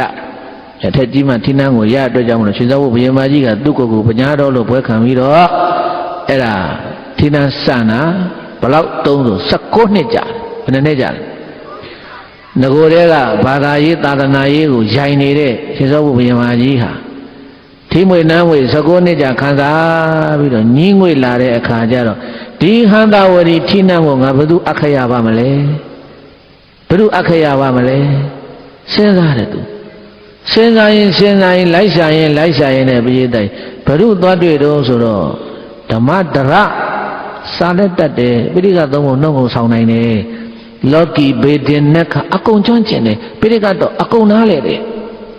အဲ့တော့ဓမ္မဒရဆိုတဲ့ကိုတော်ကိုလူထွက်ခိုင်းပြီးတော့ဟန္တာဝတိဌိနံကိုအရင်ကောင်းမယ်ရှင်သောဘုရားအချံပေါက်အချံပေါက်တော့သွားလျှောက်တယ်ကိုတော်တို့သာသနာပြုတာသင်္ကန်းဝတ်နဲ့သာသနာပြုလို့ရတယ်လူဝတ်နဲ့သာသနာပြုလို့ရတယ်သင်္ကန်းဝတ်နဲ့သာသနာပြုတယ်လူဝတ်နဲ့သာသနာပြုလူဝတ်နဲ့ကရှင်မယင်ဖြစ်နေသာသနာပြုရင်ဒီပြင်တိုက်ပြည်တွေထိအောင်ကြဲကြဲပြန့်ပြန့်သာသနာပြုလို့ရတယ်အဲ့တော့ရှင်ဘုရားမြတ်စွာဘုရားသာသနာတော်မှာနေလာတာနဲ့ကြားပြီးအဲ့တော့ရှင်ဘုရားတပည့်တော်လည်းတက်ကြီးပြီရှင်မြတ်တဲ့တပည့်တော်ကအမေနဲ့သားသမီးလိုဖြစ်နေတယ်တပည့်တော်ရွှေတုံဘုရားကြီးအာရုံပြုနေတယ်တပည့်တော်တကုံပြောင်းနေတယ်ထိနှံလည်းအမဲ့လူမရှိဘူးအဲ့တော့ကိုတော်ကိုတပည့်တော်ထိနှံအရှင်နဲ့ဘယ်လိုလဲကိုတော်သဘောတူလားဆိုတော့ဓမ္မဒရဓမ္မသတိမင်းအလောင်းပေါ့ဓမ္မဒရကလည်းပဲသဘောတူပါတယ်ကဲဓမ္မကြီးအဲ့ဒါဆိုလို့ရှိရင်လည်းပဲကျုပ်သိခါကြလူထွက်မယ်လူထွက်ပြီးတော့အဲ့ဒါခရထိနှံအကျုပ်ဒီထိနှံနဲ့မြတ်စွာဘုရားသာသနာတော်ကြီးနေလိုလားလို့ထုံးအောင်အဲ့ဒါကျုပ်တတ်နိုင်တယ်ဗျဆောင်ရွက်မယ်လို့ဆိုပြီးတော့ဘုန်းကြီးတို့ဘုရားသားကြီးအဲ့ဒါရှင်စောဘုဘုရားမကြီးကဓမ္မဒရလို့ခေါ်တဲ့ဥပဇင်းကိုလူထွက်ခိုင်းပြီးတော့ဟန္တာဝတိဌိနံကိုအပ်ပါတယ်ဟန္တာဝတိဌိနံကိုအပ်တော့ဒီဓမ္မစေတီဖြစ်လာမဲ့ဓမ္မဒရကသူစဉ်းစားတယ်တဲ့ငါနာမည်ကိုငါဘယ်လိုမဲ့ရင်ကောင်းမလဲငါနာမည်ကိုငါဘယ်လိုမဲ့ရင်ကောင်းမလဲငါရဲ့နှလုံးသားအိမ်ထဲမှာသခိုင်းအင်းဝအထက်မြန်မာနိုင်ငံတက်သွားပြီးတော့မြတ်စွာဘုရားရဲ့ပရိယတ္တိစာပေတွေသင်ထားတာငါနှလုံးသားထဲမှာဗုဒ္ဓရဲ့ဓမ္မတွေရှိနေတယ်ငါနှလုံးသားဟာစေတီယကရမိဝပူဇာရဟောတိဆိုတဲ့အတိုင်းပိဋကသုံးပုံဓမ္မစေတီတွေငါနှလုံးသားထဲမှာခုချိန်ထိငါမမေ့သေးဘူးပိဋကတော်တွေကငါနှလုံးသားထဲမှာရှိနေတယ်ငါနှလုံးသားသည်ဓမ္မစေတီထိုက်နေတယ်ဒါကြောင့်ငါရှင်မယင်ဖြည့်ပြုဖွင့်ဘုံမြင့်ဆန်တဲ့အချိန်မှာငါရဲ့ဘွဲကိုငါကိုယ်တိုင်ပေးမယ်ဓမ္မစေတီမင်းနဲ့ဗာမင်းနဲ့လေဓမ္မစေတီဓမ္မစေတီဆိုတာပြည့်ကျင်နိုင်ပေးလို့မရဘူးဘုရားတဲ့ပိဋကတော်တွေတတ်မှပိဋကတော်ကျွမ်းကျင်မှပိဋကသုံးပုံကိုသင်္ကန်းဝတ်နဲ့သင်္ကန်းအဲ့ဒါတွေကဘယ်တော့မှမပြောက်တော့ဘူးနှလုံးသားထဲမှာရှိတယ်အဲ့ဒါကိုအကြောင်းပြုပြီးတော့ဓမ္မစေတီလို့အဲ့ဒီလိုနာမည်ပေးတာဘုရားတဲ့ဓမ္မစေတီမင်းကြီးရဲ့အဖေကဘောဓိကမုံနဲ့အမေကမိထတ်တဲ့ငယ်နာမည်ကမောင်မင်းထံတဲ့စာသင်ခဲ့တာကစနုကလလို့ခေါ်တဲ့ကျောင်းမှာစာသင်ခဲ့တယ်ကိုရင်ဘွဲကဓမ္မဒရကိုရင်ဘွဲကပါတယ်လေအဲ့ဒါသူတို့တငယ်ချင်းနှစ်ပါးရှိတဲ့ဗကံတောင်ရွာသားဓမ္မညာနာတဲ့တငယ်ချင်းနှစ်ပါးယရဏပူရအင်းဝမျိုးကိုသွားတယ်စာသင်တယ်ဟန္တာဝတိကအင်းဝကိုသွားတာ25ရက်ကြာတယ်သခိုင်းအရိယာတသ6မှာပိဋက3ဘုကိုသင်လို့တတ်တော်မူတယ်ဓမ္မစေတီမင်းကြီးရဲ့နောက်ကြောင်းလေးပြန်ပြောပြတယ်အဲ့ဒါရှင်သောဘုကဓမ္မစေတီကိုလူထွက်ခိုင်းပြီးတော့ဘုရားသားရေဟန္တာဝတိဌိနံကိုအပ်တယ်တဲ့ဟန္တာဝတိဌိနံကိုရတဲ့ချိန်ကစပြီးတော့ဓမ္မစေတီလို့လည်းခေါ်တယ်ရာမဓိပတိသီရိပရသီရိပရမမဟာဓမ္မရာဇာတိရာဇဂုရုဆိုတဲ့ဘွဲကိုခံပြီးတော့ရှင်သောဘုကသမီးတော်နှဲတကသင်တဲ့အိမ်အောင်ချပေးတယ်အဲ့ဒါဟန္တာဝတိဌိနံကိုစံမြန်းပြီးတော့နေနေတာဟောရှင်သောဘုကတော့ဌိနံလည်းအပ်ပြီးတော့ဘဲသွားတယ်တကုံသွားခြေတကုံဘုရားခြေရင်ပါတက္ကရာ830ခုသက်တော်86နှစ်မှာရှင်သောဘုဘုရားမကြီးခြေတကုံဘုရားကြီးကိုလှုပ်ချီဝရှိခိုးတလွန်ကြောင်သောဘောကဗုဒ္ဓနုဒတိဘာဝနာပွားရင်းနဲ့ပဲဘုရားတည်းရှင်သောဘုဘုရားမကြီးနတ်ရွာဆံကံတော်ကုန်တယ်တဲ့။ကဲဟန္တာဝတိနေပြည်တော်ကြီးမှာတက်လာတဲ့ဘုရင်ကြီးကဓမ္မစေတီမင်းဗာမင်းနဲ့လေအဲ့ဒီဓမ္မစေတီမင်းကြီးဟန္တာဝတိဌိနံကိုရတဲ့ချိန်ကစအဦးဆုံးဘာလှုပ်တုံးဆိုရင်ဖရာတွေတေတာခဏထားဓမ္မစေတီမင်းကစာသိတ္တတာစာသိတ္တတဲ့အခါကျတော့သူမြတ်စွာဘုရားသာသနာတော်ကိုပြုကြည်ရင်သာသနာတော်မှာအဓိကယဟန်အဓိကအဲ့တော့ကိုရင်ကတရဏဂုံပိသရင်ကိုရင်ဖြစ်တယ်ဗုဒ္ဓံတရဏံကိစ္ဆာမိတရဏဂုံပိသရင်ကိုရင်ဖြစ်တယ်ယဟန်ကတိမ်မောတက်ရတယ်တိမ်အောင်မှယဟန်ဖြစ်တယ်တိမ်မအောင်ယဟန်မဖြစ်ဘူးအဲ့တော့တိမ်တွေကဘိုးမျိုးထဲမှာသမုတ်ထားတဲ့တိမ်တွေကဘယ်ဆရာတော်သမုတ်လဲဘယ်ချင်းသမုတ်လဲဘာမှတိမ်မိခံတယ်လဲရှောက်ပြီးတော့စစ်လိုက်တဲ့အခါကျတော့ဘိုးမျိုးကတိမ်တွေကဓမ္မစီတီမင်းကြီးစိတ်တိုင်းညတိမ်တလုံးမှမတွေ့ဘူးဖြစ်တယ်ကိုတိမ်ကြတော့လဲတန်တရားရှိတယ်ဒီတိမ်ကြတော့လည်းမအောင်ဘူးထင်တယ်ဘာလို့စတတ်တာကိုဓမ္မစီတီကအဲ့ဒါနဲ့သူဘာလုပ်လဲမွန်ဘုန်းကြီးတွေပြဗမာဘုန်းကြီးတွေပြပြီးတော့ဆရာတော်တွေရွှေနန်းတော်ပြပြီးတော့ဆရာတော်တို့ တိန်နေဟာဒီလိုရှိတယ်အဲ့ဒီတိန်သမုဒ္ဒဝါဆရာတော်ပါလားပါတယ်ဗမာအမိန့်တောင်းတယ်လေဘယ်လိုလဲပြောပါဆိုတော့မော်ဘုန်းကြီးတွေမာဘုန်းကြီးတွေညှိပြီးတော့ပြောတော့ဓမ္မစရိမင်းကြီးလိုချင်တဲ့အချက်ကိုမရဘူးဖြစ်တယ်အဲ့ဒါဓမ္မစရိမင်းကြီးကအဲ့ဒါဆိုရင်တပည့်တော့တိတ်အတစ်တလုံးသမုတ်ချင်ပါတယ်ဗျာဆရာတော်တို့ကောင်းပါပြီသမုတ်ပါဆရာတော်တွေကသဘောတူတယ်ပါဠိတော်မှာဒီလိုရှိတယ်ထေကရာလိုရှိတယ်တိတ်သမုတ်နည်းတယ်တခါတည်းအဲ့ဒီမှာဓမ္မစရိမင်းကြီးကပါဠိတွေရောထေကရာတွေပြောပြတော့မော်ဘုန်းကြီးတွေလက်ခံတယ်ဗမာဘုန်းကြီးလက်ခံတယ်ရှင်မရင်ကစာတတ်နေတာဟုတ်ပိဋကတော့ကျွမ်းကျင်တော့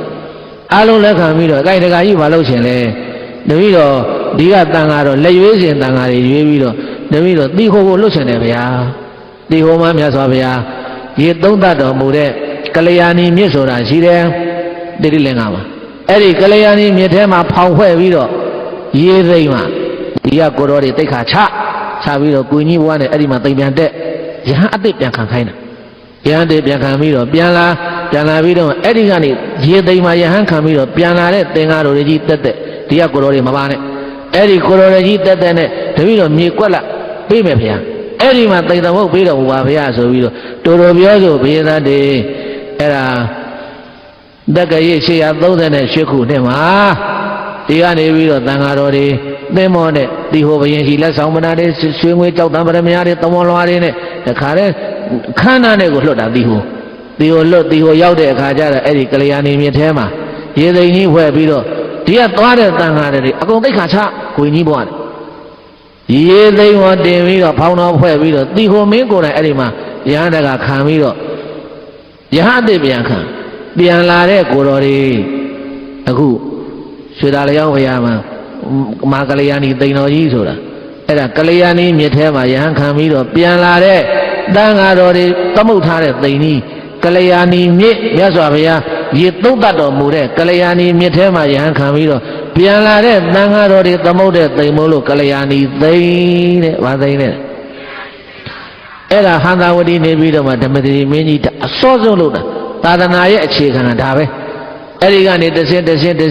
ဓမ္မတိမင်းကြီးဘာလို့လဲဘုရားတည်းဟောကြိုက်ပေါ်ဘုရားကြီးတဲတဲ့ဗာဘုရားတဲတဲ့ကြိုက်ပေါ်ဘုရားကြီးကိုပွင့်တော်မူသွားတဲ့ကကုသနာကောဏကမနကသဗ္ဗဘုရားလို့ခေါ်တဲ့ဘုရားကြီး၄စုကိုရည်မှန်းပြီးတော့ကိုင်းတဲရစို့လို့ဆိုပြီးတော့အဲ့ဒီမှာအမတ်ဒိန်လို့ခေါ်တဲ့အမတ်ကိုတာဝန်ပေးပြီးတော့လှုပ်သားဘလောက်ပါလဲလှုပ်သားနေဘုရားတဲတဲ့ချိန်မှာလှုပ်သားပေါင်း1000ပါလေအလှုပ်သမား1000နဲ့တဲတာအလှုပ်သမားဘလောက်နဲ့တဲလဲအလှုပ်သမား1000နဲ့တဲတယ်ကြိုက်ပေါ်ဘုရားကြီးကိုဘုရားတိုင်9လနဲ့အပြီးတဲတာတဲ့ဘယ်နှလနဲ့အပြီးတဲတယ်ကိုတော်တိုင်လဲလာပြီးတော့ယာယီတဲနန်းကြီးဆောက်ပြီးတော့ကိုယ်တိုင်ကြက်မှတ်တာအမတ်ဒိန်လို့ခေါ်တဲ့အမတ်ကြီးမင်းတာဝန်ယူဆောက်လှုပ်အား1000လှုပ်သား1000နဲ့တဲတန်းဆိုပြီးတော့တဲတာအဲ့ဒါသက္ကရေ838ခုနှစ်ကဆုံလာဇန်14ရက်နေ့စနေနေ့မှာဘုရားကြီး၄စုလုံးတဲလို့ပြီးတယ်တဲ့14ရက်နေ့ပြီးတော့နောက်နေ့ကကဆုံလာပြီနေ့နောက်နေ့ကဘာနေလဲကဆုံလာပြီနေ့ကြတော့မွန်တန်ဃာတော်တွေရောဗမာတန်ဃာတော်တွေရောပင်ပြီးတော့ဘုရားတိုင်တန်ဃာ400တဲ့တန်ဃာဘလောက်လဲတန်ဃာ400ပင်ပြီးတော့ကဆုံလာပြီနေ့မှာဟောဒီဘုရားကြီး၄စုရဲ့အပေါ်မှာစေတီတဆူတဲတယ်အဲ့ဒီစေတီထီတော်တင်ဘုရားဖိသေကမင်္ဂလာဆင်ရင်ပြီးတော့ရေထဲသွန်းချလူရန်တယ်တဲ့ဓမ္မစီရီမင်းကြီးရဲ့ကုသိုလ်တော်ဘယ်သူကုသိုလ်တော်လဲဓမ္မစီရီမင်းကြီးတည်သွားတာအပြူကြီးလေးရောက်ပါသလားမပါဘူးပါလိမ့်မယ်တော်ကြနေလာလိမ့်မယ်ခဏနေလာလိမ့်မယ်ခဏနေအဲ့ဒါမုတ်လေးမုတ်မှာတစောင်းကြီးလေးခုဆောက်တော့အဲ့ဒီတစောင်းကြီးလေးခုဟိုတဲ့ဟန္တာဝရီနန်းတွင်သူမင်းကေသားတဲ့အပြူကြီးတယောက်နာမည်မှတ်လိုက်မင်းကေသားတဲ့တယောက်ကမင်းသိန်းလားတဲ့တယောက်ကမင်းစန္နာတဲ့တယောက်ကမင်းနန္ဒာတဲ့နန်းတွင်သူတွေအဲသူတို့ကနေသူတို့လက်ဝတ်ရတနာတွေရောင်းချပြီးတော့တစောင်းကြီးတွေဆောက်တာမုတ်လေးမုတ်မှာအဲ့ဒါပဲပရိသတ်ကြီးအဲ့ဒီကနေပြီးတော့ဘယ်နဲ့တစောင်းတကာကနေပြီးတော့ဘုရားတကာဖြစ်ပြီးတော့ပြူကြီးလေးယောက်တဲတာလည်းဖြစ်ကုန်လည်းမသိဘူးဒါဒီတိုင်းဒါသမိုင်းကဆိုတယ်ပေါ့နော်ဘယ်ကဆိုလဲသမိုင်းနဲ့ပါတဲ့အတိုင်းပြောရတာကိုလည်းဓမ္မတိမင်းကြီးလည်းမမြင်လိုက်အောင်မိလန်းမှုယူဟုတ်လားအဲ့ဒါတိထိုက်တယ်ဆိုလို့ထင်လို့ဒါဘုန်းကြီးကပြောနေတာတို့ဒီဘုရားကြီးရောက်တိုင်းဒီဘုရားလေးစုဟာပွင့်တော်မူသွားတဲ့ဘုရားလေးစုကြီးမှန်းပြီးတော့တည်ထားတာဆိုပြီးတော့အဲ့ဒါဒီအာယုံပြုတ်ဖို့လို့ဘာပြုတ်ဖို့လို့လဲ အဲစိတ်ထဲမှာထင်နေတဲ့အတိုင်းပြိုကြီးလေးရောက်တယ်ဆိုတော့မဟုတ်ပါဘူးဘုရားတကာကြီးဒီဓမ္မစီရီမင်းကြီးပါအသက်ကရရှိရ38ခုကဆုံလာသန်း14ရက်နေ့မှာပြီးတယ်ကဆုံလာပြင်းနေ့မှာဘုရားမှုရှိတဲ့တန်ခါပါဠိရပင်ပြီးတော့ထီတော်တင်ဗုဒ္ဓမိသေကမင်္ဂလာသဘင်ဆင်ပြီးတော့ရေးတဲ့သွန်ချတယ်အဲ့ဒီဓမ္မစီရီမင်းကြီးလက်ထက်ကစခဲ့တဲ့ဘုရားပွဲဗုဒ္ဓဘုဇနိယပွဲအခုလည်းပဲခဏတဲ့တောင်ကဆုံလာပြင်းနေ့ဆိုကြိုက်ပုံဘုရားပွဲဆိုတာလာကြလားမလာကြဘူးလားအေးလာကြတယ်တဲ့ဘုရားဘူးလာကြဘုရားကြီးညိုကြကိုယ်ွယ်ကြရှိကပ်ကြတယ်အဲ့ဓမ္မစီမင်းကြီးရဲ့ကုသိုလ်ကောင်းမှုပါနောက်ပိုင်းကြတော့ဘုရားသားရေတက္ကရာ904ခုနှစ်မှာတပင်ရွှေထီးကရွှေသင်္ကန်းကတ်တယ်တဲ့ဓမ္မစီမင်းကြီးနတ်ရွာဆန်သွားတော့ဒီဥစ္စာဓမ္မစီမင်းကြီးနတ်ရွာဆန်တာဒီနတ်ရွာမဆန်ခင်ပေါ့လေဒီဘုရားကြီးကြိုက်ပုံဘုရားကြီးတည်နေတဲ့အချိန်မှာဓမ္မစီမင်းကြီးအိမ်မက်မက်တယ်တဲ့အိမ်မက်ထဲမှာလေမြတ်စွာဘုရားဟာရွှေသလွန်ကြီးနဲ့ကြွတော်မူလာတယ်အိမ်မက်မက်တယ်လေအဲ့ဒါနဲ့ဓမ္မစီမင်းကြီးကဒါလည်းပြီးတယ်ပြီးရောဟာမြတ်စွာဘုရားရွှေသလွန်နဲ့ကြွတော်မူလာတာအိမ်မက်မက်တယ်အဲ့တော့ကြိုက်သလွန်ဘုရားတည်မဲတဲ့ဗာဘုရားတည်မဲတဲ့ဘုရားရဲ့သလွန်တော်နဲ့ကြွတော်မူလာပုံကြည့်ပြီးတော့အဲ့ဒါကြိုက်သလွန်ဘုရားတည်မဲဆိုပြီးတော့အဲ့ဒါဘုရားတဆူထတ်တယ်ဗျာနေတဲ့ဒီနေ့ခေတ်တော့ကြခဝိုင်းဆိုတော့ရေးတဲ့စာအုပ်ကတော့ဟိုကြိုက်ကတာဘုရားကအဲ့ဒါကြိုက်သလွန်ပဲတဲ့ကြိုက်သလွန်ဘုရားကုန်းမြေရပဲတဲ့ဒီလိုပြောတယ်ကြခဝိုင်းဆိုတော့ကတော့ကဲအဲ့ဒီကြိုက်သလွန်ဘုရားတည်ပြီးတဲ့နောက်မှာတက္ကရာ840ဘယ်လိုလုပ်တော့ဆိုလို့ချင်းဓမ္မတိမင်းကြီးကမြတ်စွာဘုရားပွင့်တော်မူတဲ့ဗုဒ္ဓဂယာဘုရားပွင့်တာဗါတဲ့လေဗုဒ္ဓဂယာဒီကနေပြီးတော့လွတ်ပြန်တာပဲဘုပညာရှင်တွေပကြီးပညာရှင်တွေတွက်ချက်တတ်တဲ့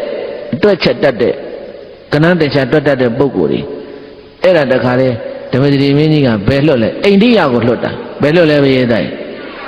ဘလောက်ပါတော့လို့ပညာရှင်90ပါသွားတယ်အိန္ဒိယလို့ဟဲ့ကောင်လေးအိန္ဒိယသွားပြီးဘာလုံးလဲအိန္ဒိယရောက်တဲ့ခါမှာမြတ်စွာဘုရားဘောဓိပင်ကြီးနဲ့မဟာဘောဓိစေတီကြီးဘလောက်ကွာလဲတိုင်းငယ်မဟာဘောဓိစေတီကြီးနဲ့မုံစလိနာအိုင်ဘလောက်ကွာလဲတိုင်းငယ်မုံစလိနာအိုင်နဲ့နေတေသနာဘလောက်ကွာလဲတိုင်းငယ်ပြီးတဲ့အခါယရဏကရချွေတတ္တဌာနစံနေတော်မူတဲ့အနိမိတ်ကုံလင်းလုံးပဲအစပါလစိတ်ကြောင်းညောင်းပဲအဲ့ဒါတွေမင်းတို့သွားကြပကြီးဆရာတွေကလည်းပကြီးဆွဲခဲ့ဘာလို့မလို့ဆိုရင်ဘဂဝဟန္တာဝရီမှာပရိသတ်တွေဗုဒ္ဓခါယာတယ်မလို့ဘာတယ်မလို့လဲအဲ့ဒါပြန်လာတော့ဘာလို့တလဲဓမ္မစီတီမင်းကြီးကအဲ့ဒီကပုံတူတွေယူလာအတိုင်းတော်တွေယူလာပြီးတော့တက္ကရာ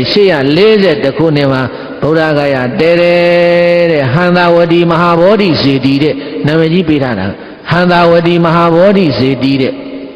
အဲ့ဒီဟန္တာဝတီမဟာဘောဓိစေတီတန်လွန်မင်းတရားလက်ထက်ရောက်တော့မဟာဘောဓိစေတီလို့ခေါ်ပြီးတော့အလောင်းမင်းတရားဥအောင်စေရလက်ထက်ရောက်တဲ့အခါကျတော့လေကြိုက်တယ်လဲဘုရားလို့လည်းခေါ်တယ်တဲ့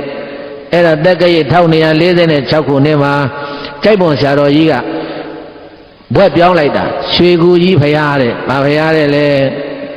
အေးရွှေကူကြီးဘုရားဆိုတာအခုတရားနေကြည့်မြင်ရလားမမြင်ရဘူးလားအဲ့ဒါဘဂဝဟန္တာဝတီဗုဒ္ဓဂယာတတ္တဌာနပဲအဲမြန်မာနိုင်ငံမှာဒီခုံယူစရာအကောင်းဆုံးပဲပရိသတ်ကြီးမြန်မာနိုင်ငံမှာဒီအတိုက်အတော်အတိအကျသွားယူပြီးတော့တည်ထားတာဘဂဝတစ်မျိုးပဲရှိတယ်တချို့နေရာတွေရှိတယ်ဒါပေမဲ့လို့ဒီလိုဓမ္မစီရီမင်းလို့ကြာကြာနာနာအတိုင်းထွာအတိအကျနဲ့မလားတချို့ကတနေရာလဲစုပြီးတော့ဒါဓမ္မစွာဘုရားလင်းလုံးပဲဒါဘောဓိပဲဒီလိုစုထားတာဓမ္မစီရီမင်းကဒီလိုမဟုတ်ဘူးဒီကနေပြီးတော့ပကြီးပညာရှင်နဲ့ကဏ္ဍတွက်ချက်တတ်တဲ့ပုဂ္ဂိုလ်900အိန္ဒိယလှုပ်ပြီးတော့အတိုင်းအတာအတိအကျသွားယူပြီးတော့တည်ထားတာဒီရွှေကိုကြီးဘုရားဆိုတာဒီနေ့တော့နှုတ်ကြိုးနေတဲ့ရွှေကိုကြီးဘုရားတဲ့အမှန်မှဓမ္မစီရီမင်းကြီးပေးခဲ့တဲ့နာမည်ကဟန္တာဝတီမဟာဘောဓိစေတီတော်တဲ့ဘယ်လိုလဲလဲဟန္တာဝတိမဟာဘောဓိစေတီတော်တန်လွန်မင်းတရားလက်ထက်ကြတော့မဟာဘောဓိစေတီတော်ဥအောင်စေရလက်ထက်ကြတော့ကြိုက်တယ်လဲဘုရားဆိုပြီးတော့မင်းတက်လာတဲ့ကနာမည်တွေပြောင်းပြီးတော့ပေးသွားတာနောက်ဆုံးပေးသွားတာကတော့ဒီကြိုက်ပုံဆရာတော်ကြီးပေးသွားတာရွှေကိုကြီးစေတီတို့ဘွဲ့အမီးပေါက်တာ။ကိုင်းအဲ့တော့ဘုန်းကြီးတို့ပြေးသားပေါင်းတော်ကောင်းတို့ကိုပြောချင်နေတာကဒီဓမ္မစီတီမင်းကြီးရဲ့ကောက်မှုတော်တွေကဘဂဝမြို့ပေါ်မှာလျှောက်ပြောမယ်ဆိုအများကြီးရှိသေးတယ်မကုန်နိုင်သေးဘူး။အဲ့တော့ထားပါတော့ဒီဘဂဝမြို့ရဲ့ကြက်တရေတောင်ဒီတတ္တဌာနဘုရားရှိတဲ့ဗုဒ္ဓဂယာရွှေကိုကြီးဟာလေ ပတ်စံရှိတဲ့ပုဂ္ဂိုလ်တွေပြန်ဖော်ဖို့ကောင်းတယ်ဘဂုသူဘဂုသားတွေဂုံယူဖို့ကောင်းတယ်ဓမ္မဘောဓိစေတီကြီးပြန်တယ်ဘောဓိပင်ကြီးခုရှိသေးတယ်မလဲသေးဘူးဘောဓိပင်ကြီးခုသွားကြည့်ရွှေကူကြီးဘုရားထဲမှာမြတ်စွာဘုရားဇင်းဉဏ်ကြွတော်မူတဲ့ယရဏကရဇင်းဉဏ်ရှိသေးတယ်အနိမိတာကုန်းရှိသေးတယ်အနိမိတာကုန်းလေးရတယ်ဘုရားကျုပ်ပွားတော်လဲ2000လောက်လေးရှိတယ်ခန့်ခန့်ညာညာမရှိဘူးအဲ့ဒါဘဂိုးသူဘဂိုးသားတွေဂုံယူဖို့ကောင်းတာကမြန်မာပြည်ဒီလုံးကြိုက်တဲ့နေရာမှာလိုက်ရှာပေးတိုက်မရှိဘူးတတ္တဌာနနေရင်သရာမြေဟိုမှာရှိတယ်အခုနေရင်သရာမြေကယထာတန်းလန်းဖောက်လိုက်လို့လမ်းပါသွားတယ်ဟိုဘက်ဒီဘက်မှာနေရင်သရာမြေရှိနေတာပဲဓမ္မစီရီမင်းကြီးရဲ့ကောင်းမှုတော်တွေကအဲ့တော့ဒီမှာဒီကြိုက်ပုံဘုရားကြီးပြီးမှအဲ့ဒီမှာအိန္ဒိယကိုလှုပ်ပြီးတော့တက္ကရာ840နဲ့တခုနဲ့မှာကြိုက်ပုံဘုရားပြီးတာက838ခုနှစ်မှာပြီးတယ်ကဆုံလာသား14ရက်နေ့စနေနေ့မှာပြီးတယ်အဲ့ဒါပြီးတော့ဒီကြားထဲဗာတယ်လေးတုံးဆိုတော့မြတ်စွာဘုရားရွှေတလွန်နဲ့ကြွလာတာအိမ်မဲမြင်မဲတော်မူလို့ကြိုက်တလွန်ဘုရားတဲတော်မူတယ်ပြီးတဲ့အခါကျတော့မှအဲ့ဒီရွှေကိုကြီးဘုရားတဲတော်မူတယ်အဲ့ဒီလိုမြတ်စွာဘုရားရဲ့သာသနာတော်ကြီးကိုဘုံမိနေလားထိန်ထိန်ပအောင်တို့ဘဂေါမြို့ကြီးမှာတည်သွားတဲ့ဟောဒီဓမ္မစရိမင်းကြီးရဲ့တိုက်ပုံဘုရားကြီးကိုတက္ကရာ904ခုနှစ်မင်းတရားတပင်ရွှေထီရွှေသင်္ကန်းကတ်တယ်တဲ့တက္ကရာ924ဘယင်နောင်တက္ကရာ952နန္ဒဘယင်တက္ကရာ962နိဗ္ဗာန်ကလိုင်းဆရာတော်နဲ့တရားတော်မှာပြန်လဲပြုဖြင့်ဒီဘုရားကအဆက်ပေါ်ဘုရားတိုင်အဲ့ဒီလိုရှေ့ကဓမ္မစရိမင်းကြီးရဲ့ကုသိုလ်ကောင်းမှုတော်တွေကိုနောက်ကမင်းတွေကလိုက်ပြီးတော့ပြန်လဲပြုပြင်ပြီးတော့တက္ကရာ1118ခုနှစ်မှာလောင်းမင်းတရားဥအောင်စရာကြီးမိဖုရားနဲ့သားတော်သမီးတော်တွေခြံရံပြီးတော့ကြိုက်ပုံဘုရားကြီးကြွတော်မူလာတော့ဇိုင်းကန်တိုင်းတကြီးကိုငွေထုတ်ပေးပြီးတော့ဟဲ့ဘုရားကြီးရွှေသင်္ကန်းကပ်ပါဟဲ့ဇိုင်းကန်တိုင်းတကြီးရဲ့မင်းဒါလှုပ်ဆိုပြီးတော့ဥအောင်စရာကိုယ်တိုင်အလောင်းမင်းတရားကြီးဥအောင်စရာကိုယ်တိုင်ဒီမှာကြွပြီးတော့ဒီဘုရားကြီးကိုပြန်ပြီးတော့ပြင်ပေးဘူးတယ်တဲ့ရှေ့ကမင်းကောင်မင်းမြတ်တီအဲ့ဒါအဆက်ကိုးကွယ်လာခဲ့တာလေစုဘုရားအာယုံထားပြီးတော့ကြိုက်ပုံဆိုတာမွန်ဘာသာနဲ့ခေါ်တာဘာဘာသာနဲ့ခေါ်တာလေအေးဒါကြောင့်ဘုန်းကြီးတို့မူလဘုရားတရားကြီးဖြစ်တဲ့ဓမ္မဒရရာမဓိပတိဓမ္မစေတီတိရိပရမမဟာဓမ္မ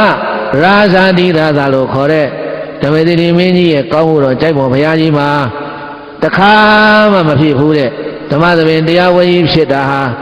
ဒီဘုရားကြီးလေးစုကိုမေတ္တာတရားနဲ့ပူဇော်တာဘာနဲ့ပူဇော်တာလဲပူဇော်ခြင်းပူဇော်တဲ့အထဲမှာတရားနဲ့ပူဇော်အများဆုံးပဲတိုက်ပုံဘုရားကြီးတတန်းတစ်ချောင်းကအခုလိုချိန်ချိန်သေးတဲ့ဓမ္မသဘင်ပွဲကြီးတစ်ခါမှဖြစ်ဘူးအဲ့ဒါဒီနေ့ဓမ္မဒါနကောင်းမှုရှင်ဓမ္မကြီးတော်ညွန့်ကြည်မိသားစုတို့ကတိုက်ပုံဘုရားကြီးကိုဘုရားကြီးလေးစုကိုတရားအလှဖြင့်မြတ်စွာဘုရားကိုဓမ္မပူဇာဖြင့်လှူဒန်းတဲ့ပွဲမှာဘုန်းကြီးတို့ကလည်းပဲငါဘာတရားဟောကောင်းမလဲတရားတွေကတော့ရှိတာပေါ့ဗျဟောမယ်ဆိုအများကြီးပေါ့သို့တော့သူ့နေရာသူ့ဌာနလေးနဲ့အစ္ဆတာရင်ကြိုက်ပုံဘုရားသမိုင်းဟာလူတော့ပြောတောင်ပြောနေကြတယ်အပြိုကြီးလေးယောက်လည်းပြောလို့ပြောဘုရားမဲ့တယ်ပြောလို့ပြောဘယ်လိုဟာတွေလဲမသိကိုင်းဒါလေးတော့ရှားဖို့ဝေလေးစုဆောင်းလေးနဲ့ဒီဘုရားအကြောင်းတော့ပြောမှာပဲဆိုပြီးတော့အခုပြောလာတာပြီးပြီလေးစုဘုဒ္ဓဝင်သိစေခြင်းနဲ့ဗာတရားတဲ့လဲအေးဟန္တာဝတိဌိနံကိုစိုးစံခဲ့တာဘုန်းကြီးတို့ဒီဓမ္မဒရအမည်ရတဲ့ဓမ္မစေတီလို့အမည်ရတဲ့ဒီဓမ္မစေတီမင်းကြီးကတက္ကရာ854ခုနှစ်မှာသားတော်ဗညာယံလောက်ကြံလို့နတ်ရွာဆံကံတော်ကုန်ခဲ့တယ်တဲ့ဓမ္မစေတီမင်းကြီးဟာတတ်လို့တရားတာသူ့သားတော်ဗညာယံလို့ခေါ်တဲ့သားတော်လောက်ကြံလို့ဓမ္မစေတီမင်းကြီးကနတ်ရွာဆံကံတော်ကုန်ခဲ့ရတယ်။ကဲအဲ့တော့ဒီဘုရားကြီးရဲ့မူလဒါယကဖြစ်တဲ့ဓမ္မစေတီမင်းကြီးရဲ့ကောင်းမှုတော်တိုက်ပုံဘုရားကြီးမှာဘုန်းကြီးတို့လည်းစွမ်းအားရှိတော့ထိုးထိုးအီဆောက်တဲ့စာဆောင်တွေကရှားဖွေပြီးတော့ကြိုက်ပုံဘုရားသမိုင်းလို့ခေါ်ရင်လည်းရပါတယ်တနည်းပြောရင်လေးစုဗုဒ္ဓဝင်သိစေခြင်းမတရားလဲလေးစုဗုဒ္ဓဝင်တရားခုခေါ်လို့ပြီးပြီဘုန်းကြီးတို့ပြည့်တဲ့ဘုံတော်ကောင်းတို့မသိဘူးလားအဲ့ဒါသိပြီဆိုဒီဘုရားပေါ်တက်တဲ့ကအထိပ္ပယ်ကသိရှိသွားပြီဟာဒါပွင့်တော့မဟုတ်ဘူးတဲ့ဘုရားလေးစုပဲဒီဘုရားတကကြီးဓမ္မစေတီမင်းကြီးအဲ့ဒါဒီဘုရားမှာရှင်မိပန်းရေချမ်းလူတန်းတဲ့ကုသိုလ်တွေကိုမူလဘုရားတကကြီးဖြစ်တဲ့ဓမ္မစေတီမင်းကြီးရပါစေမြင်ပါစေကြားပါစေရောက်တဲ့အရာကနေပြီးတော့သာဓုခေါ်နိုင်ပါစေ သူဘုရားတကာကြီးပဲကွယ်သူကုသိုလ်ကောင်းကိုအမြဝေရမှာပေါ့ဝေရဘူးလားဇာတပေတာကျန်ကတကြီးဘုန်းကြီးလူတွေကြီးတကက်တခါလဲသာသနာပြုသွားတာဘုဟန္တာဝတိမှာဒိတ်ဒိတ်ကျဲပဲပရိသတ်ဓမ္မစီတိဆိုတာနာမည်တစ်လုံးနဲ့ကြံခဲ့တာအဲကြောင့်ဓမ္မစီတိမင်းကြီးရဲ့ကောင်းမှုတော်ဖြစ်တဲ့ကြိုက်ပုံဘုရားကြီးမှာတရားဝဲခြင်းပါတဲ့ဓမ္မကြီးတို့မိသားစုတွေလည်းပဲကုသိုလ်တွေအများကြီးတိုးပါတယ်တိုးလားမတိုးဘူးလား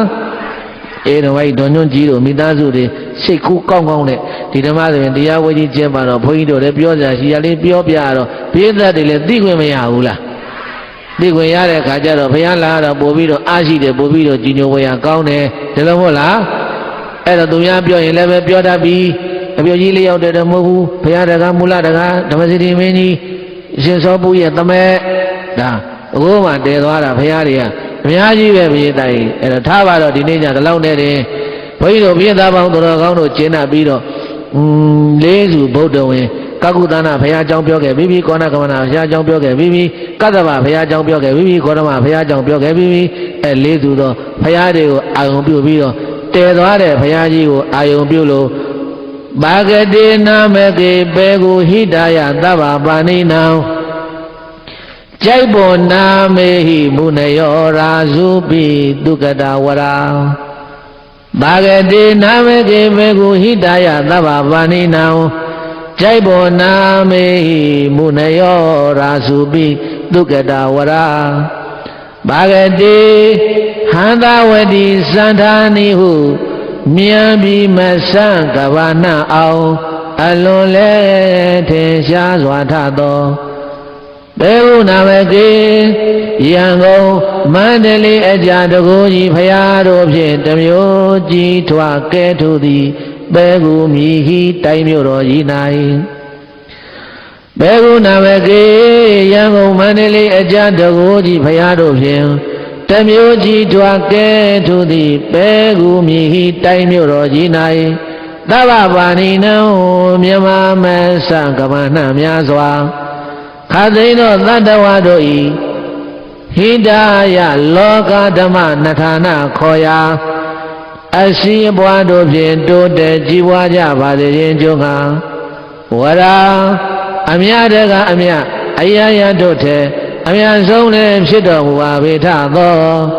ကြိုက်ပေါ်နာမေဟိမုနယောလေးစုဖရာယီထပူဇော်မောဘာသာတော်ကကြိုက်ပွန်ခေါ်ညာမြတ်ဖရာတို့ကိုကြိုက်ပွန်နာမေဟိ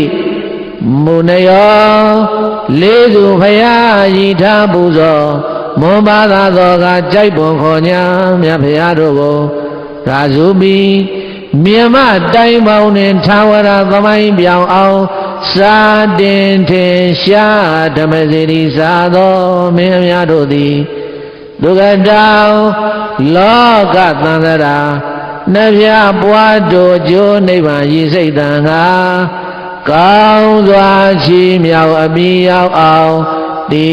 ဆောက်ကိုယ်ွယ်တော်မူကြလေကုန်၏တကား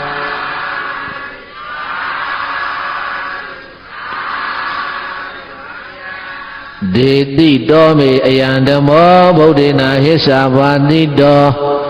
ဒေနာသဗေသုခယန္တုဇနာဣဋ္ဌသမင်္ဂိနောဗုဒ္ဓေနာအရဟန္တစုတယံဘူကိုင်တူနိုင်မမြင်ဂေါရမဘုရားရှင်သည်အာဟိစ္ဆာဘာတိတောထံကတိုင်းဘယပြပြသာသာထိခိုက်ရွဆိုရေဟောကြားအပ်သောအယံဓမ္မောလေးစုဗုဒ္ဓဝင်သိစေခြင်းလို့အမိပေးထားတဲ့ဓမ္မကထာဒေသနာတော်များကိုမေမယငါသည်ဒေတိတော်ထို့တကာဒကမာတွေသိစေမှတ်စေကျင့်ကြံနိုင်ကြပါစေဤအနေဖြင့်ကောင်းစွာမဲ့သွေဟောကြားတော်မူခဲ့ပါပြီတေနထို့သို့ရှိဘူးဓမ္မဒါနဓမ္မသဝနာဘာဝနာမေယပုံညကရိယာကုသိုလ်ထူးကြောင့်သဗ္ဗေကျွေမဲ့အုပ်သုံးလုံးစုံကုန်သောဇနာတရားနာရောက်လာပေါင်းများစွာတို့သည်ဣဋ္ဌသမင်္ဂိနောမိမိတို့အတိအလိုရှိအားတောင်းတအပ်သောဣဋ္ဌမင်္ဂလာကျက်တည်းဖြာဖြာတို့နှင့်ပြည့်စုံကြကုန်သည်ဖြစ်၍ဒုက္ခယန္တုယနေ့ကသာနိဗ္ဗာန်ရောက်ကြသည့်ဘဝတိုင်အောင် စိတ်ရွှင်လန်း၍ကြမ်းကြမ်းမာမာချမ်းချမ်းသာသာရှိတော်မူနိုင်ကြပါစေကုန်သတည်း